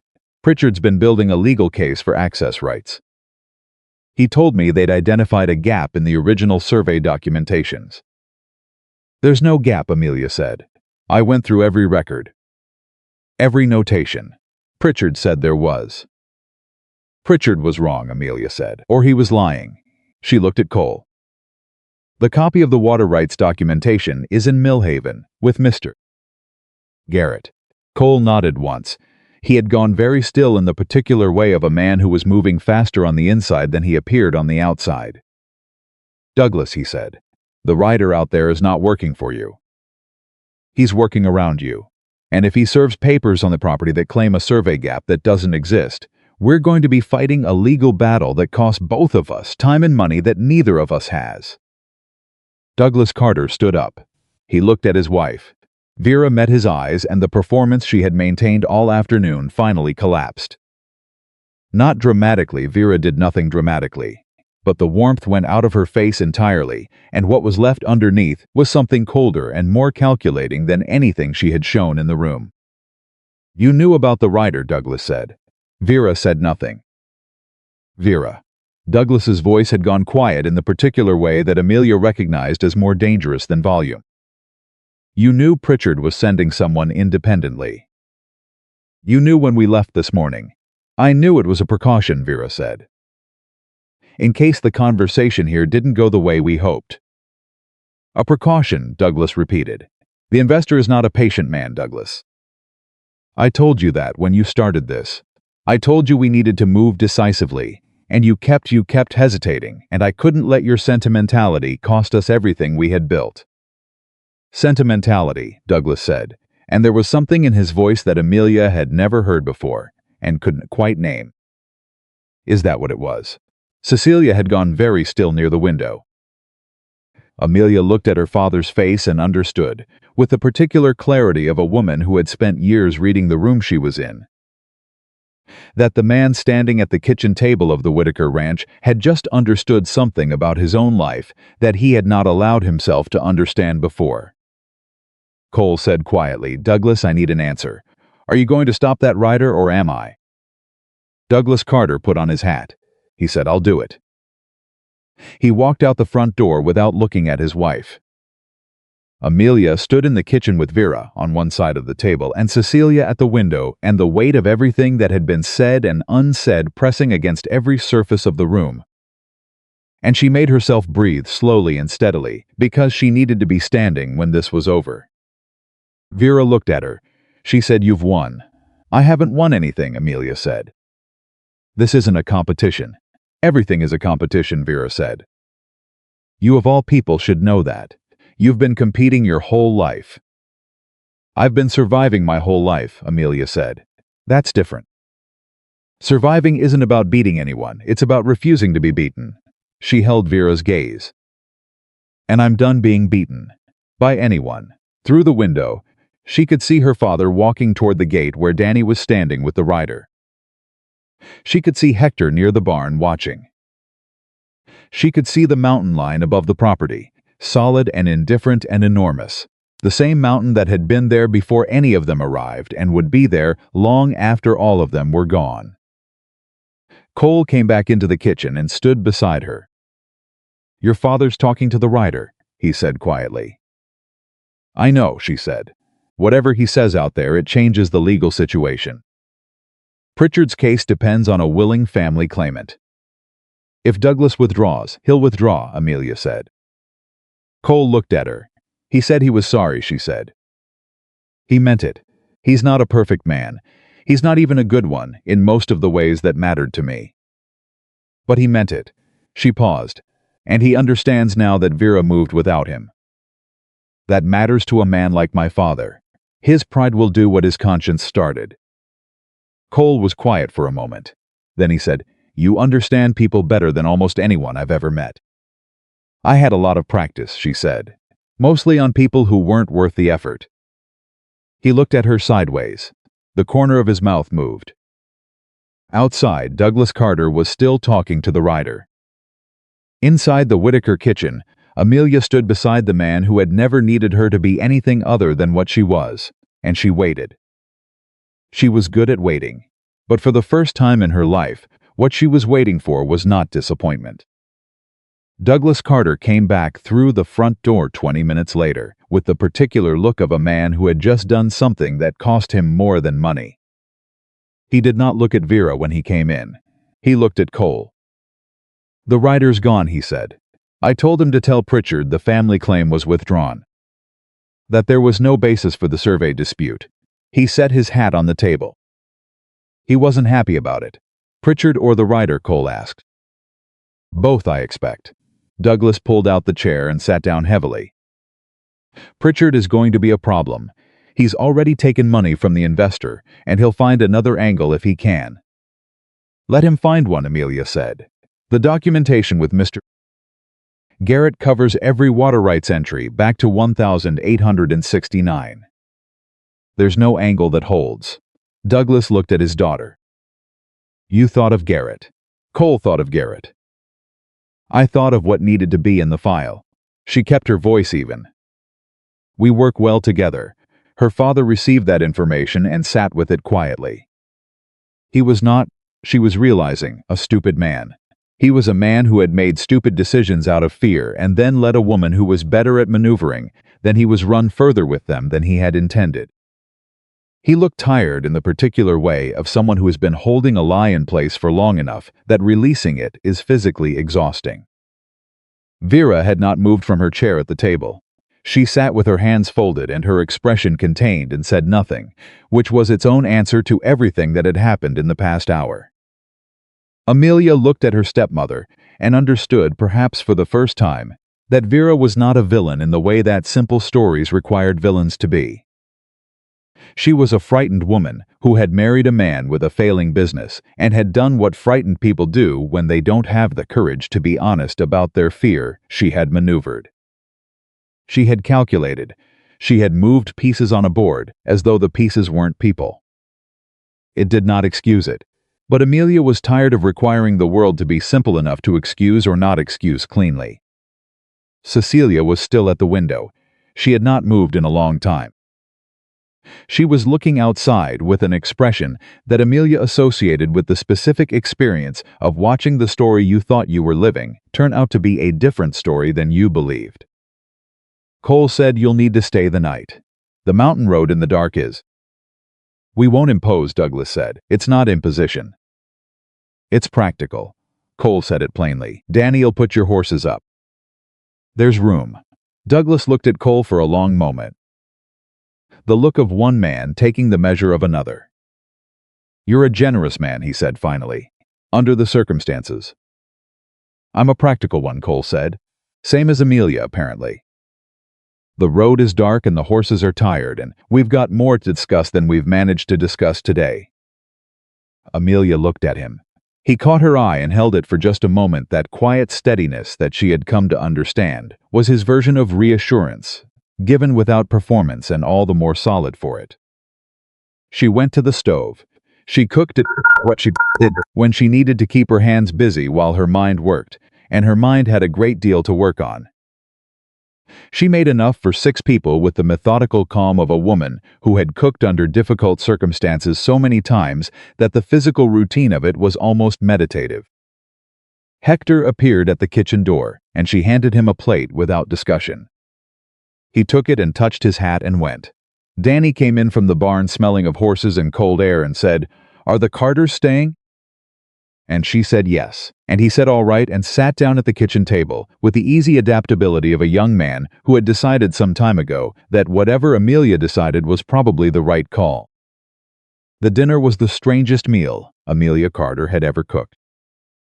She had cooked thousands of meals in her life for her father's household, for neighbors during hard times, for ranch hands and supply riders, and a lawyer from Millhaven who had come to sign paperwork. She had never cooked for her own family at a table where she sat as the woman of the house, while her father ate her food and said quietly that it was very good. "It is good," Cole agreed, and looked at Amelia with the small private expression that was his alone, not a smile exactly, but the thing that lived close to one in the geography of his face. Cecilia said, "You always cook this well, even at home." "I just stopped." She looked at her plate. "I never said so." "No," Amelia said gently. "You didn't. I should have." "Yes, you should have." She kept her voice kind. "But you're saying it now." Vera ate without speaking, which was unusual enough that everyone at the table was aware of it. Her silence was not the comfortable silence of someone at ease. It was the controlled silence of a woman recalibrating, and Amelia watched it from the corner of her eye and filed it away. After dinner, Cole and Douglas went to the main room with the ranch ledger and the Carter business documents that Douglas had brought in his coat pocket, folded papers that he had been carrying, Amelia realized, not as props but as evidence that the business situation was exactly as he had described it. He had come prepared to negotiate in good faith, even if Vera had not. Amelia cleared the table with Cecilia's help. They worked in silence at first. Then Cecilia said, "He really cares for you, Cole. The way he looked at you during dinner, the way he sits when you're talking, he turns toward you. Like you're the direction he's pointed in." Amelia stacked the plates carefully and did not answer right away. "It's new," she said finally. "All of it. I don't know what to do with new." "You've been doing fine," Cecilia said. "From where I'm standing, you've done better than fine." I made a home, Amelia said quietly. I didn't expect to do that. I expected to endure. She looked at her sister. There's a difference between enduring a place and caring about it. Cecilia was quiet for a moment. Then she said, "Do you think you can forgive us, Father and me?" Amelia considered the question, with the careful honesty she brought to the ledger columns, and the supply calculations not rushing to an answer that was easier than the truth. "I think I can get there," she said finally. "For you. For Father, maybe. Differently." She looked at her sister. "For Vera, I think I'll settle for understanding." "That's more than she deserves," Cecilia said. "Probably," Amelia agreed. "But requiring people to deserve my understanding is exhausting. I'd rather just have it and move on." Cecilia looked at her older sister, really looked at her, the way you look at someone when you're finally seeing them clearly after years of letting them blur into the background of your life. "When did you get so strong?" she asked. "I was always strong," Amelia said simply. Nobody looked. The night settled over the Whitaker Ranch, the way nights settled over mountain properties completely, without apology, with the specific deep quiet that came from being far from the sounds of other people's lives. Amelia sat in the main room after the dishes were done and the family had gone to the sleeping arrangements Cole and Danny had put together, and she let herself be still for the first times since the wagon had come up the south road that afternoon. Cole came in from checking the horses and sat in his father's chair across from her. He didn't speak immediately. They had done enough talking for one day, and both of them knew it. After a while, Cole said, "Your father and I worked something out." She looked at him. "He's got a solid business under a bad structure. I've got solid land under a tight cash position. There may be a way to help each other that doesn't involve water rights or investors or lawyers." He paused. "The Carter business has transport contracts. Some of those run through territory where the Whitaker cattle could be moved at better prices if we had the right hauling arrangement. It's early. There's nothing signed. But it's a conversation worth having." Amelia stared at him. "You worked out a business arrangement with my father." "The beginning of one, tonight. We had 2 hours." "Cole." She pressed her lips together. "He came here to take your water rights. He came here because Vera pushed him in a direction he wasn't fully committed to, and his business is failing and frightened men make poor decisions." Cole looked at her steadily. "He stopped the rider. He told me the full picture without me having to pull it out of him. And he looked at you across that dinner table like a man who was seeing something he had lost and had been too foolish to know was gone until it was sitting in someone else's house running someone else's ranch." He paused. "That's not absolution, but it's a starting point." Amelia was quiet for a long moment.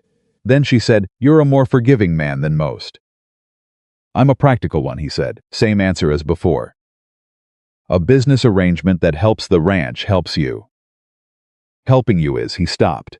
He looked at the fire. "It matters to me." The words were simple. Cole Whitaker was not a man who reached for eloquence when plain language was available. But the simplicity of it landed with more weight than a speech would have, because she understood by now that when Cole said a thing plainly, it was because he meant it completely. She said, "It matters to me too." All of it. She met his eyes. "This place. The Hector's inexplicable gifts on my windowsill. Danny asking me questions at breakfast.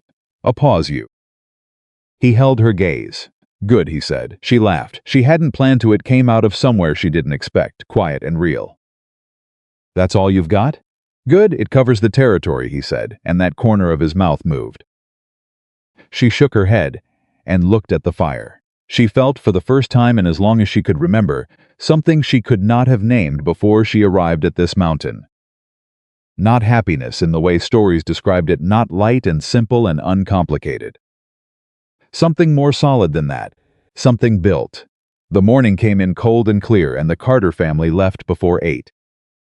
Douglas shook Cole's hand at the wagon with the handshake of a man who was beginning a different kind of negotiation, not the kind that used people as instruments, but the kind that acknowledged both parties had something worth protecting. He turned to Amelia and stood for a moment without speaking, and then he put his hand briefly on her shoulder. in the way of a man whose relationship to tenderness was clumsy but not absent. "You found yourself a good place," he said. "I built myself a good place," she said. "There's a difference." He received that. He nodded once. He climbed up to the wagon. Vera paused before she followed. She looked at Amelia with the complex expression of a woman who had spent her life off calculating and had encountered, in the past 24 hours, a situation that couldn't be calculated through. "You've changed," she said. "I haven't changed," Amelia said. "You just didn't know who you were looking at." Vera held her gaze for a long moment. She said, "No, I suppose I didn't." She said it without the performance. Without the warmth that was always a weapon, and without the coldness that was its absence. She said it like a plain fact, and for Vera, Amelia thought, that might be as close to honesty as she could get. Cecilia hugged her before she got on the wagon, held on for a moment longer than was perfunctory. "I'll write," she said. "Write honestly," Amelia said. "Not what you think I want to hear." Cecilia pulled back and looked at her, with something that was finally the clear-eyed gaze of a young woman who was beginning to understand something important about who she was going to choose to be. "I'll try," she said. "That's all any of us can do," Amelia said. She watched the wagon go down the south road until it was small in the distance and then gone. Cole stood beside her. "You all right?" he said. "Ask me in an hour," she said. He nodded and went to help Hector with the morning work. She stood there alone for a minute, and then she went to the kitchen because there was bread to make and accounts to finish and a list of winter preparation supplies that hadn't been ordered yet. And because the particular salve for the kind of feeling she was carrying was work she believed in, done in a place she had made her own. 3 weeks after the family left, the letter from Pritchard's office arrived. Amelia brought it to Cole at the kitchen table, where he was reviewing the revised feed costs.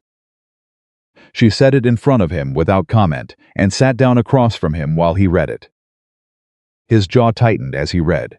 He set it down. He found an angle, Cole said. "Tell me." He's arguing the original survey from 1869 was conducted without proper county authorization. That the documentation is valid, but the authorization chain has a break in it that nullifies the rights claim. Cole's voice was level, but his eyes were not. It's not the access agreement approach anymore. He's going after the rights themselves. Amelia picked up the letter and read it herself. She read it twice. Then she set it down and sat very still for a moment in the specific stillness of a woman whose mind was moving very fast in a direction she hadn't expected to have to go. "The county record," she said. "What about it? When your father filed the water rights in 1869, who witnessed the authorization?" Cole thought. "Man named Aldous Beck. He's been dead for 6 years. Is there a record of the witnessing in the county archive?" Should be and is are different things. She looked at him. "Cole, I need to go to Millhaven." He looked at her. "The county archive will have the original authorization record, or it won't. If it does, Pritchard's argument collapses. If it doesn't," she pressed her hands flat on the table. "If it doesn't, we need to find another way to establish the chain. And I need to see the actual documents to know which situation we're in." "I'll come with you," Cole said. "You need to stay with the ranch," she said. "We're 3 weeks from the first serious cold, and the south pasture fence isn't fully repaired, and if you leave now—" "Amelia," his voice was firm. "I'm not sending you to fight a legal battle in a county town alone." "You're not sending me anywhere," she said quietly. "I'm going, and I'm asking you to trust that I know what I'm doing." The look he gave her was the look of a man in conflict between two things he believed equally: his need to protect what mattered to him, and his understanding that what mattered to him was not something that needed to be protected from her own competence. He sat back. He said, "You'll take Danny. Danny's 19. He's 22 and he's smart, and he knows the valley roads better than I do, and I'm not negotiating on this point."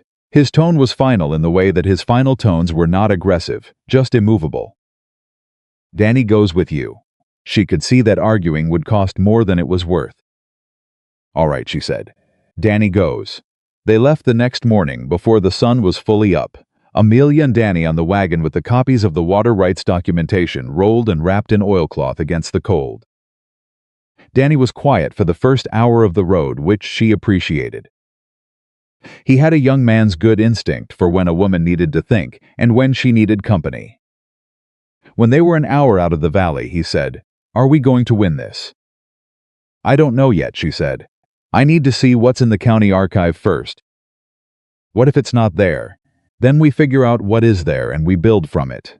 She kept her eyes on the road. "That's how you solve a problem, Danny. You find out what actually exists and you work with that. You don't assume you've lost before you've seen the facts." He was quiet for a moment. Then he said, "Hector says you're the most capable person he's met in 30 years on the mountain." "Hector has impeccable taste," she said. Danny grinned. "He also left another thing on your windowsill before we left. I think it was a wood carving of a cow. He's been giving me things for 2 months. He gave my predecessor a handshake when he left," Danny said. So, the county archive in Millhaven was housed in a building that smelled of old paper and damp wood, and the particular staleness of rooms that were important enough to preserve, but not important enough to heat properly. The clerk, a thin man named Mr. Asa Webb, who wore his suspenders with the solemn conviction of a man who considered them a uniform, looked at Amelia when she came through the door, and then looked at Danny behind her, and then looked back at Amelia. "Can I help you, ma'am? I need to review the county authorization records from 1869, she said. "Specifically any documents relating to the Whitaker property and water rights in the mountain territory north of this town." Webb blinked. Those would be in the original survey files." "I assumed they would be. May I see them?" He looked at her with the expression of a man accustomed to dealing with lawyers and land agents, and the occasional hostile rancher, none of whom were, in his experience, heavy-set women arriving with rolled oilcloth documents, and the particular expression of someone who intended to find what they were looking for in section, was going to be polite about it regardless. "I'll need to see your interest in the documents," he said carefully. "I'm Amelia Whitaker," she said. She had not used that name before. Not once since she had arrived on the mountain. She felt it settle into place now with the weight of something chosen, rather than assigned. "The Whitaker water rights are currently being challenged by a Mr. Pritchard on behalf of an investor who wishes to nullify the original authorization. I am here to establish whether the authorization record exists in the county file." Webb straightened. "Mr. Pritchard," he said, and something moved across his face. "You know him," Amelia said. "He was here," Webb said carefully. "Last week, reviewing the same files." Amelia went very still. "And," she said. Webb pressed his lips together. He was a careful man, she could see that. A man who understood the weight of what he held in his archive, and who took that responsibility seriously, in the way of someone who had built their self-respect on maintaining a thing that others found inconvenient. "I would prefer to show you the file," he said, rather than characterize it secondhand. He brought the file. Amelia sat at the archive table and opened it and read it with Danny standing at her shoulder and Webb at the end of the table watching her face. The authorization was there. Signed, county seal intact. Aldous Beck's signature, witnessed by a second county official, whose name she didn't recognize but whose title was clearly printed. Deputy County Commissioner, 1869. Pritchard saw this, she said. He reviewed the file, Webb said carefully. And then he filed a challenge claiming the authorization chain was broken. She looked at Webb. He knew this document was here. Webb said nothing. "Mr. Webb," she looked at him directly. "I am not asking you to characterize Mr. Pritchard's intentions. I'm asking you whether this document, as it sits in front of me, constitutes a complete and valid authorization record under county law." Webb stood straighter. He had, she thought, been waiting for someone to ask him that question directly. "In my professional assessment," he said with the particular dignity of a man defending his expertise, "that document is complete, valid, and has been continuously maintained in this archive since its original filing. There is no break in the authorization chain." Amelia sat back. She breathed. She looked at Danny. Danny said, so Pritchard knew the document was here and challenged the authorization anyway. Yes, she said. That's fraud, she said. Potential fraud. Filing a legal challenge you know to be false is not a minor thing. She looked at Webb. I'll need a certified copy of this document. I can have it prepared this afternoon, he said. I'll wait, she said. Danny sat down beside her at the archive table and said nothing for a moment. Then he said quietly, Cole's going to be glad you came. Cole's going to say he told me so about bringing you, she said. Did he tell you so about bringing me? Not exactly. Then he told me I was going alone. I accepted the compromise of bringing you. The outcome he wanted was that I not be alone. He achieved that. She paused. I'm not going to hand him the additional victory of admitting he was right about the specific method. Danny looked at her with profound appreciation. You're my favorite person on this mountain, he said. I know, she said. Don't tell Hector. The certified copy cost $3 and took 2 hours and was worth every minute of the wait. Amelia held it in her hands when Webb handed it across the county seal still faintly warm from the press, and felt the particular satisfaction of a woman who has found the exact thing she went looking for in the exact place she expected it to be. They rode back to the ranch in the late afternoon, and when they came through the gate, Cole was in the yard. He looked at Amelia's face as she climbed down from the wagon and read it the way she was learning. He read everything, not the surface expression, but the thing behind it. You found it, he said. Complete authorization. Witnessed and sealed. She handed him the certified copy. Pritchard reviewed the same file last week and challenged the rights anyway. Cole looked at the document. His jaw tightened in the way it tightened when he was managing something that required managing. He knew. Mr. Webb was very careful not to say that directly, Amelia said. But yes, then Pritchard's case isn't just weak, Cole said. It's dishonest. I need to get this to Garrett today, she said. Can you ride? I'll go now, he said. He folded the document carefully and put it in his coat. He looked at her. You did well. Don't be surprised when I do well, she said. I'm not surprised, he said. I said you did well. There's a difference. She looked at him. He touched the brim of his hat briefly. The Western gesture she had come to understand was his version of acknowledgement, given rarely enough to mean something, and he took his horse from the post and rode out toward Millhaven. Amelia stood in the yard and watched him go and felt Danny materialize at her shoulder. So Danny said, Dinner, she agreed. The legal proceedings that followed were not swift. Nothing involving county attorneys and property rights, and a well-funded investor operating through a man like Pritchard was going to resolve in a week. It took 6 weeks of correspondence, 2 trips to Millhaven, and one afternoon in which Amelia sat across a table from a county judge named Holt, who had the particular expression of a man who had dealt with a great many land disputes and was not easily impressed. He was, however, methodical. He looked at the documentation Garrett presented, the water rights filing, the original authorization, the certified copy from Webb's archive, and a carefully organized timeline that Amelia had prepared, showing the continuous maintenance of the Whitaker claim against the dates of Pritchard's alleged discovery of the authorization gap, and he asked several questions that were precise, enough to indicate he understood exactly what he was looking at. Pritchard was represented by a younger attorney who spoke with great confidence about survey methodology and county procedural requirements in 1869 and the technical standards for authorization witnessing, and who gradually spoke with slightly less confidence as Judge Holt returned repeatedly to the certified document and asked increasingly specific questions about what exactly the basis of the alleged gap was.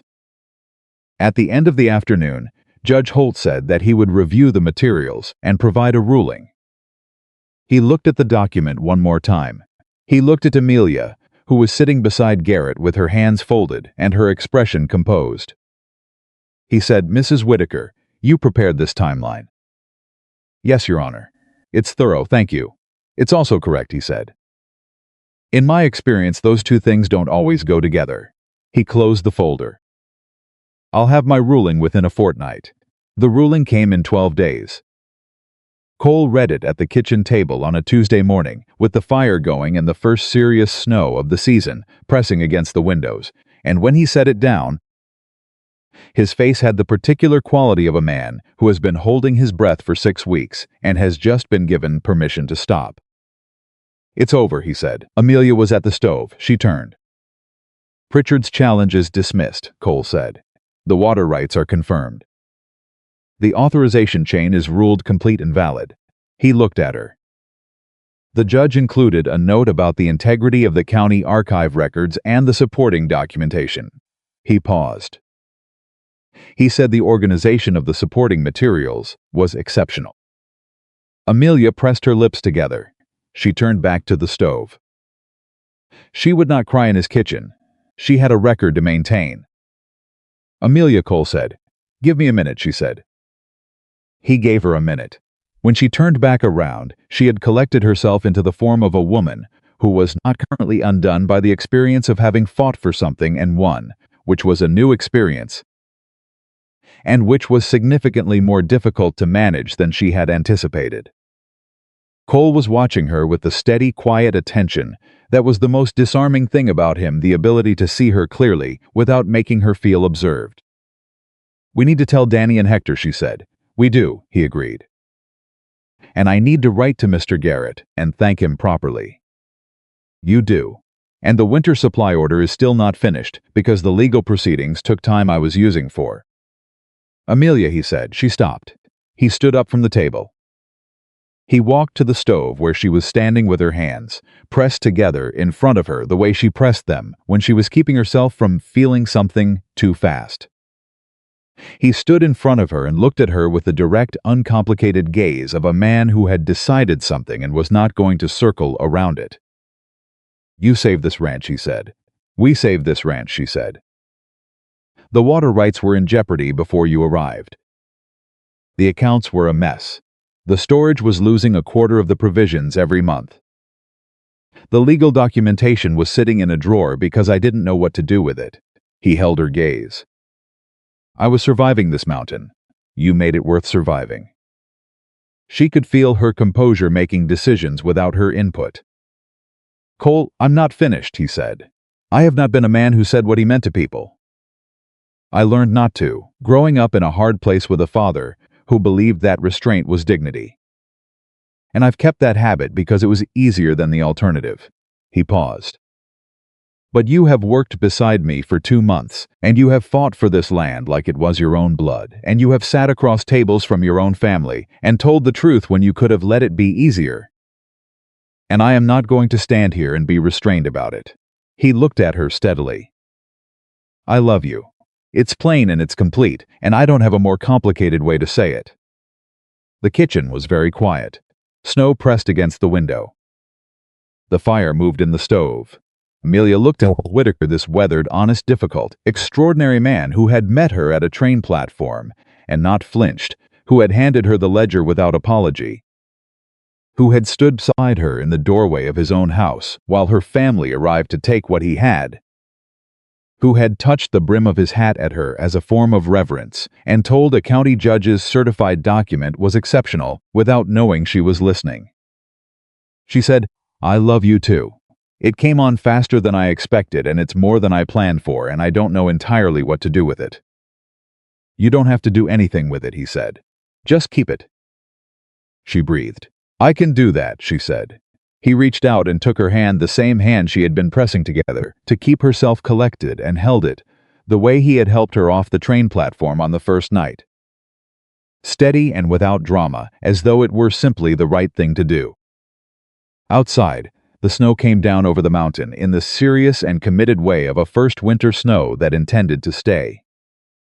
Inside the Whitaker kitchen, the fire burned warm and the accounts were on the shelf and the lavender seed tin was still on the windowsill, and the certified copy of the Whitaker water rights was framed, now, beside the kitchen door where Amelia had put it on the day they got home from Millhaven and where it would remain for every year that followed.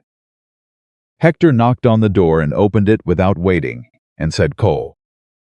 "Cattle are settled in the south draw for the night." He looked at Cole holding Amelia's hand and then looked at the window and then looked back at Cole. "All right," he said, as though this confirmed something he had understood for some time. He touched his hat at Amelia. "Ma'am, Mr. Hector," she said. He left. Danny appeared in the doorway 30 seconds later, looked at the same scene and said, "Oh, good," with the uncomplicated satisfaction of someone who had been hoping for this specific development. He disappeared before either of them could respond. Amelia looked at Cole. He looked at her. That corner of his mouth moved.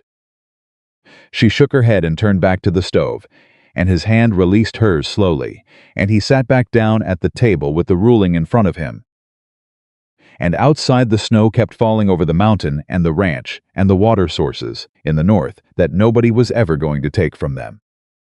And Amelia Carter, who had been described as practical, who had been signed away as a solution, who had walked out of her father's house before the neighbors were awake. She stood at the stove in the kitchen she had organized on her first night in this place and cooked dinner for people who had become, without her quite planning it, the family she had built for herself. She thought about the lavender seed tin on the windowsill. She thought in the spring she was going to plant that garden. The lavender went into the ground on the first warm morning of April. Amelia had been carrying that seed tin for 15 years. Through her mother's death and her stepmother's arrival, and 100 mornings of cooking breakfast for a family that received it without thanks. Through the signing of a contract she had never been allowed to read and a wagon ride to a train station before the neighbors were awake. The tin had been with her through all of it, small and dented and smelling faintly of something that was almost still lavender, if you held it close enough. She planted the seeds along the south side of the kitchen wall where the winter runoff from the roof had softened the soil. She worked on her knees in the cold morning dirt with her hands doing the particular careful work of planting something you've been carrying a long time. And Cole sat on the porch steps behind her, drinking his coffee and watching without speaking, because he had learned, over the course of one winter, which moments required his voice, and which ones required him to simply be present. When she patted the last of the soil flat and stood up and brushed her hands on her apron, he said, "How long before it grows?" 6 to 8 weeks for the first shoots, she said. Full bloom by July if the soil takes. And if it doesn't take? She turned and looked at him. "I'll plant it again," she said. "I've been carrying those seeds for 15 years. I'm not stopping now." He looked at her with that steady, quiet expression that had become, over the winter, the thing she looked for first in a room. He stood and came down the steps and stood beside her and looked at the fresh-turned soil. "It'll take," he said. She believed him. The winter had changed things between them in the way that shared hardship changes things, not dramatically, not in a single moment, but in the slow accumulation of ordinary days lived beside each other honestly.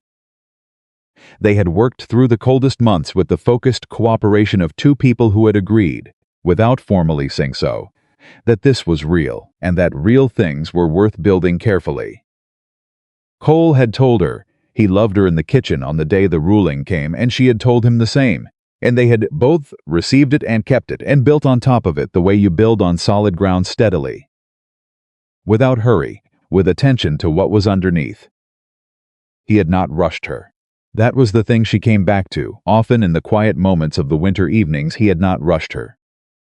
He had understood, without her having to explain it, that a woman who had been managed and maneuvered and described practical all her life needed the experience of being given time without condition. He gave her time. He gave her the ranch and the accounts and the kitchen and the corrals and the legal battles and the supply orders, and asked only that she be honest with him, which was the one thing she had always been capable of, and the one thing almost nobody had ever thought to ask her for.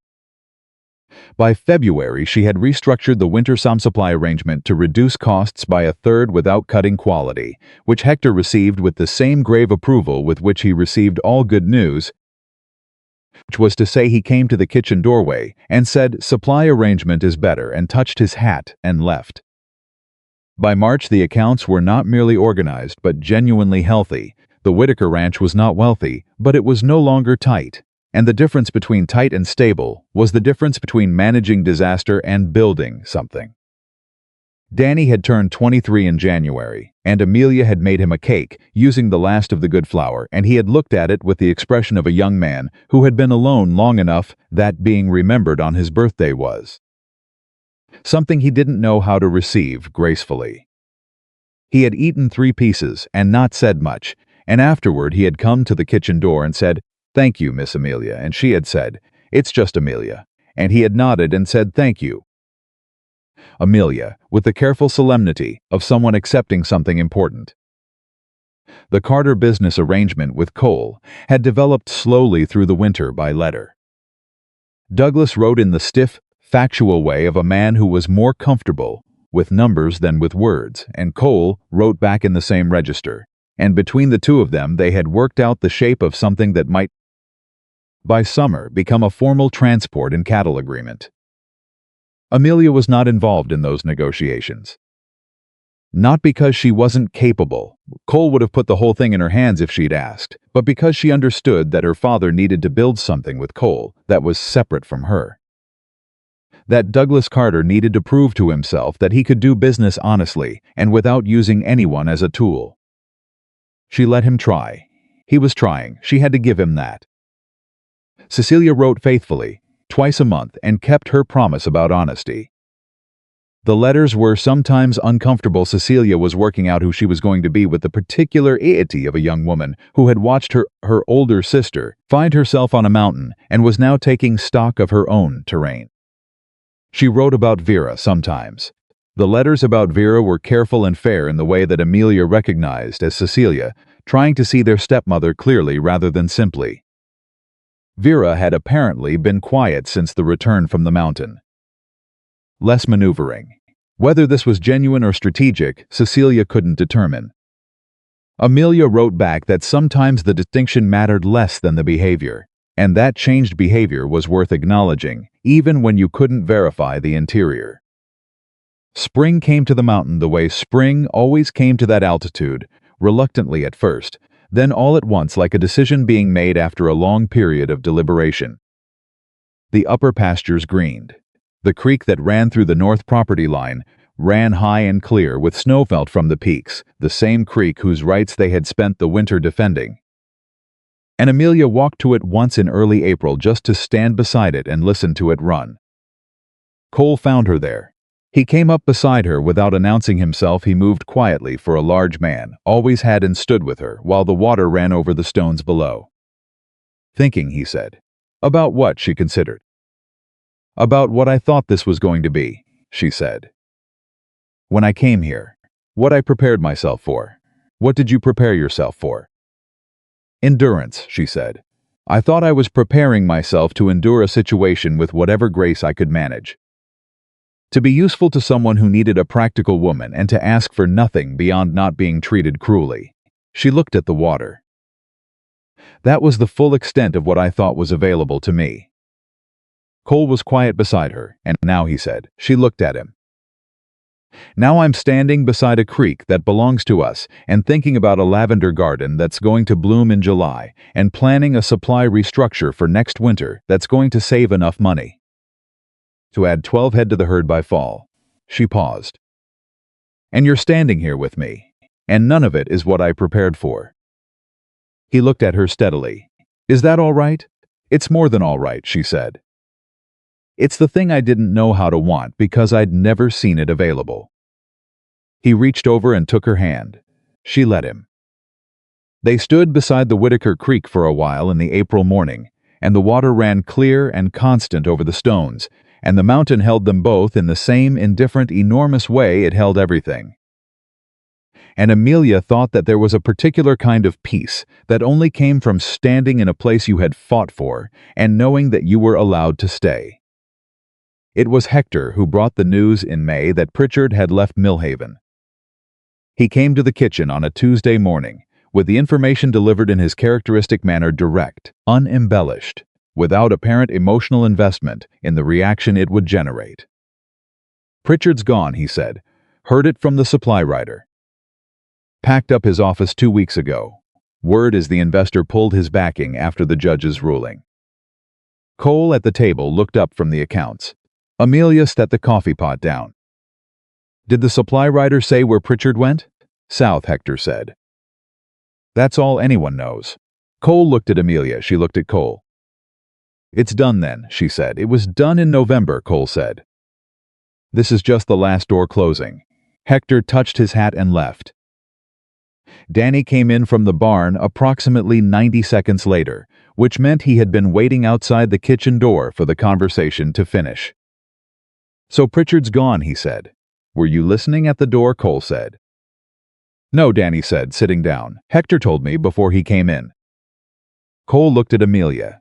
He told you before he came in, Amelia said, but sent you to wait outside while he delivered the news himself.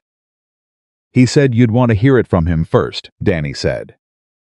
He said he paused, looking slightly uncertain about whether to continue. Danny, Amelia said. He said you were the one who found the documents and organized the legal file, and that meant you'd earned the right to hear the news from someone who understood what it cost. He looked at his plate. Those are Hector's words, more or less. Amelia looked at the kitchen door. She thought about a man who left wood carvings on her windowsill, without explanation. A man who had told Danny to wait outside, so he could deliver the news himself because she had earned the right to hear it properly. A man who had watched her arrive on this mountain as a stranger, and had assigned her his trust one small wordless gesture at a time until the assignment was complete. She said, "Excuse me." She went out the back door of the kitchen. Hector was at the fence near the north corral. He heard her coming and didn't turn around, which was his way. He gave people the approach, let them choose the distance. She walked up beside him. She said, "Thank you." He said nothing to thank. Hector. He was quiet for a moment. He looked at the fence line. My wife used to say that the people who do the most work in a place are the last to hear they're valued, he said. She was a smart woman. He touched the fence post with one hand, a brief habitual gesture. She would have liked you. Amelia was quiet. She was a large woman, he said. Strong. People underestimated her because of how she looked. He paused. She'd have said you reminded her of herself. Amelia breathed carefully through her nose. I'm not going to apologize for what I'm about to do, she said. All right, he said. She hugged him. He stood very still for a moment, the way a man stands when he's receiving something he wasn't prepared for and is deciding how to carry it. Then his arms came up, briefly, and he patted her shoulder twice with the solemn economy of a man who had learned to be careful with tenderness but had not forgotten how. She stepped back. He looked at the fence again.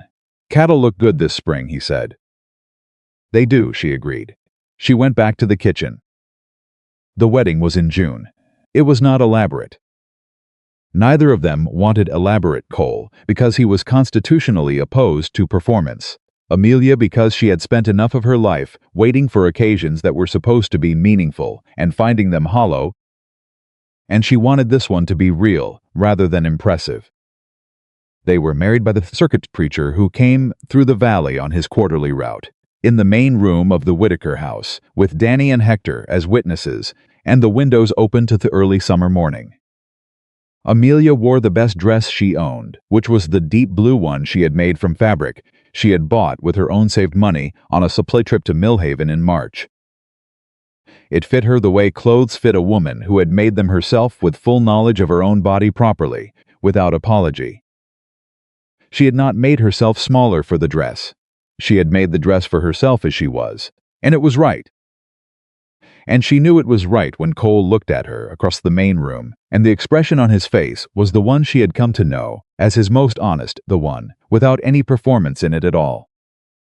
The preacher was a small round man named Brother Willis, who performed the ceremony with sincere briskness, understanding that brevity was its own form of respect in places where people had real work waiting. When he asked Cole if he would take Amelia, Cole said yes with the same plain certainty, with which he said everything he meant completely. When he asked Amelia the same, she said yes, and felt the word settle into her like something she had always been capable of saying, and had simply needed the right question in order to say it. Brother Willis pronounced them married, and shook Cole's hand, and looked at Amelia with the particular approval of a man who had performed many ceremonies, and could tell the ones that were real from the ones that were obligatory. Good woman, he said to Cole, which in the register of men like Brother Willis was a complete and genuine sentence. "I know," Cole said. Danny made a noise that was either a cleared throat or a suppressed cheer, and Hector touched his hat at Amelia for what was, by her count, the 412th time. And she looked at him, and he looked at her, and between the two of them, the 412th hat touch contained everything. It had always contained respect, given plain and straight, without condition. Cecilia had come for the wedding. She had arrived 2 days before. Alone, she had told her mother she was visiting a friend, which was not entirely a lie. She had stood in the kitchen on the afternoon she arrived and looked at the organized shelves and the lavandillings visible through the window. Small green shoots just beginning to push up from the south wall soil, and she had said, "You built all of this." "We built all of this," Amelia said. Cecilia shook her head slowly. "I know what Cole did," she said. "I'm saying what you did. You came here with one bag, and you turned a struggling operation into something solid." She looked at her sister.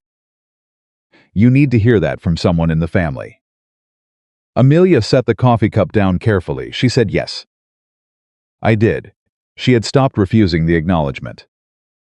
Somewhere over the winter she had understood that refusing acknowledgement was its own form of diminishment, that accepting what was true about herself was not vanity but accuracy.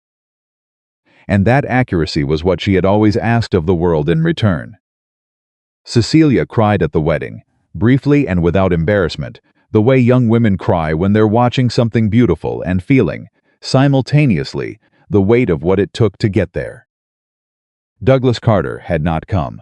He had sent a letter brief, formal at the edges, and something less formal at the center, in the way of a man who was still learning how to be honest on paper. He said he was glad the ranch was solid. He said he was glad she was well. He said, in the last paragraph, written in a slightly different pressure of pen than the rest, as though he had set it down and come back to it, "You deserved better from me than you got. I am trying to be a man who does better. I don't know if I'll get there. But I'm trying."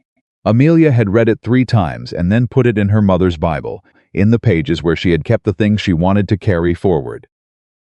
After Brother Willis had gone, and Hector had disappeared back to the barn, with the cow-shaped wood carving he had produced from his coat pocket as a wedding gift presented with the deadpan gravity of a man who had thought carefully about what give, and Danny had eaten the entirety of the wedding cake that Amelia had made with the season's best flour, and felt no apparent remorse, and Cecilia had gone to the small room that was hers for the night.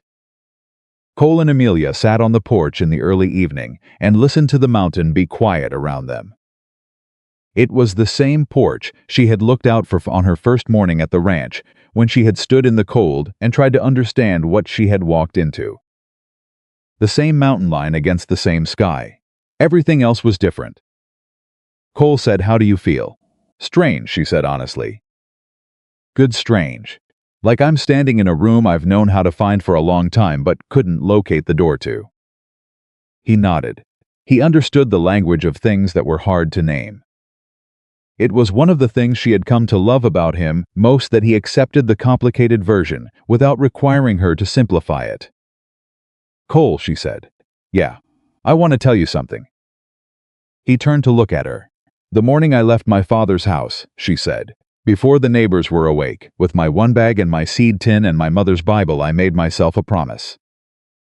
I said I would not beg anyone for acceptance again. I said I would carry myself with whatever dignity I had left, even if it wasn't much, and I would not let anyone see me bend." She paused. "I kept that promise the whole way here, on the train and the wagon ride, and walking through your front door." "I know," he said quietly. "What I didn't know," she said, "was that the promise was going to become something else.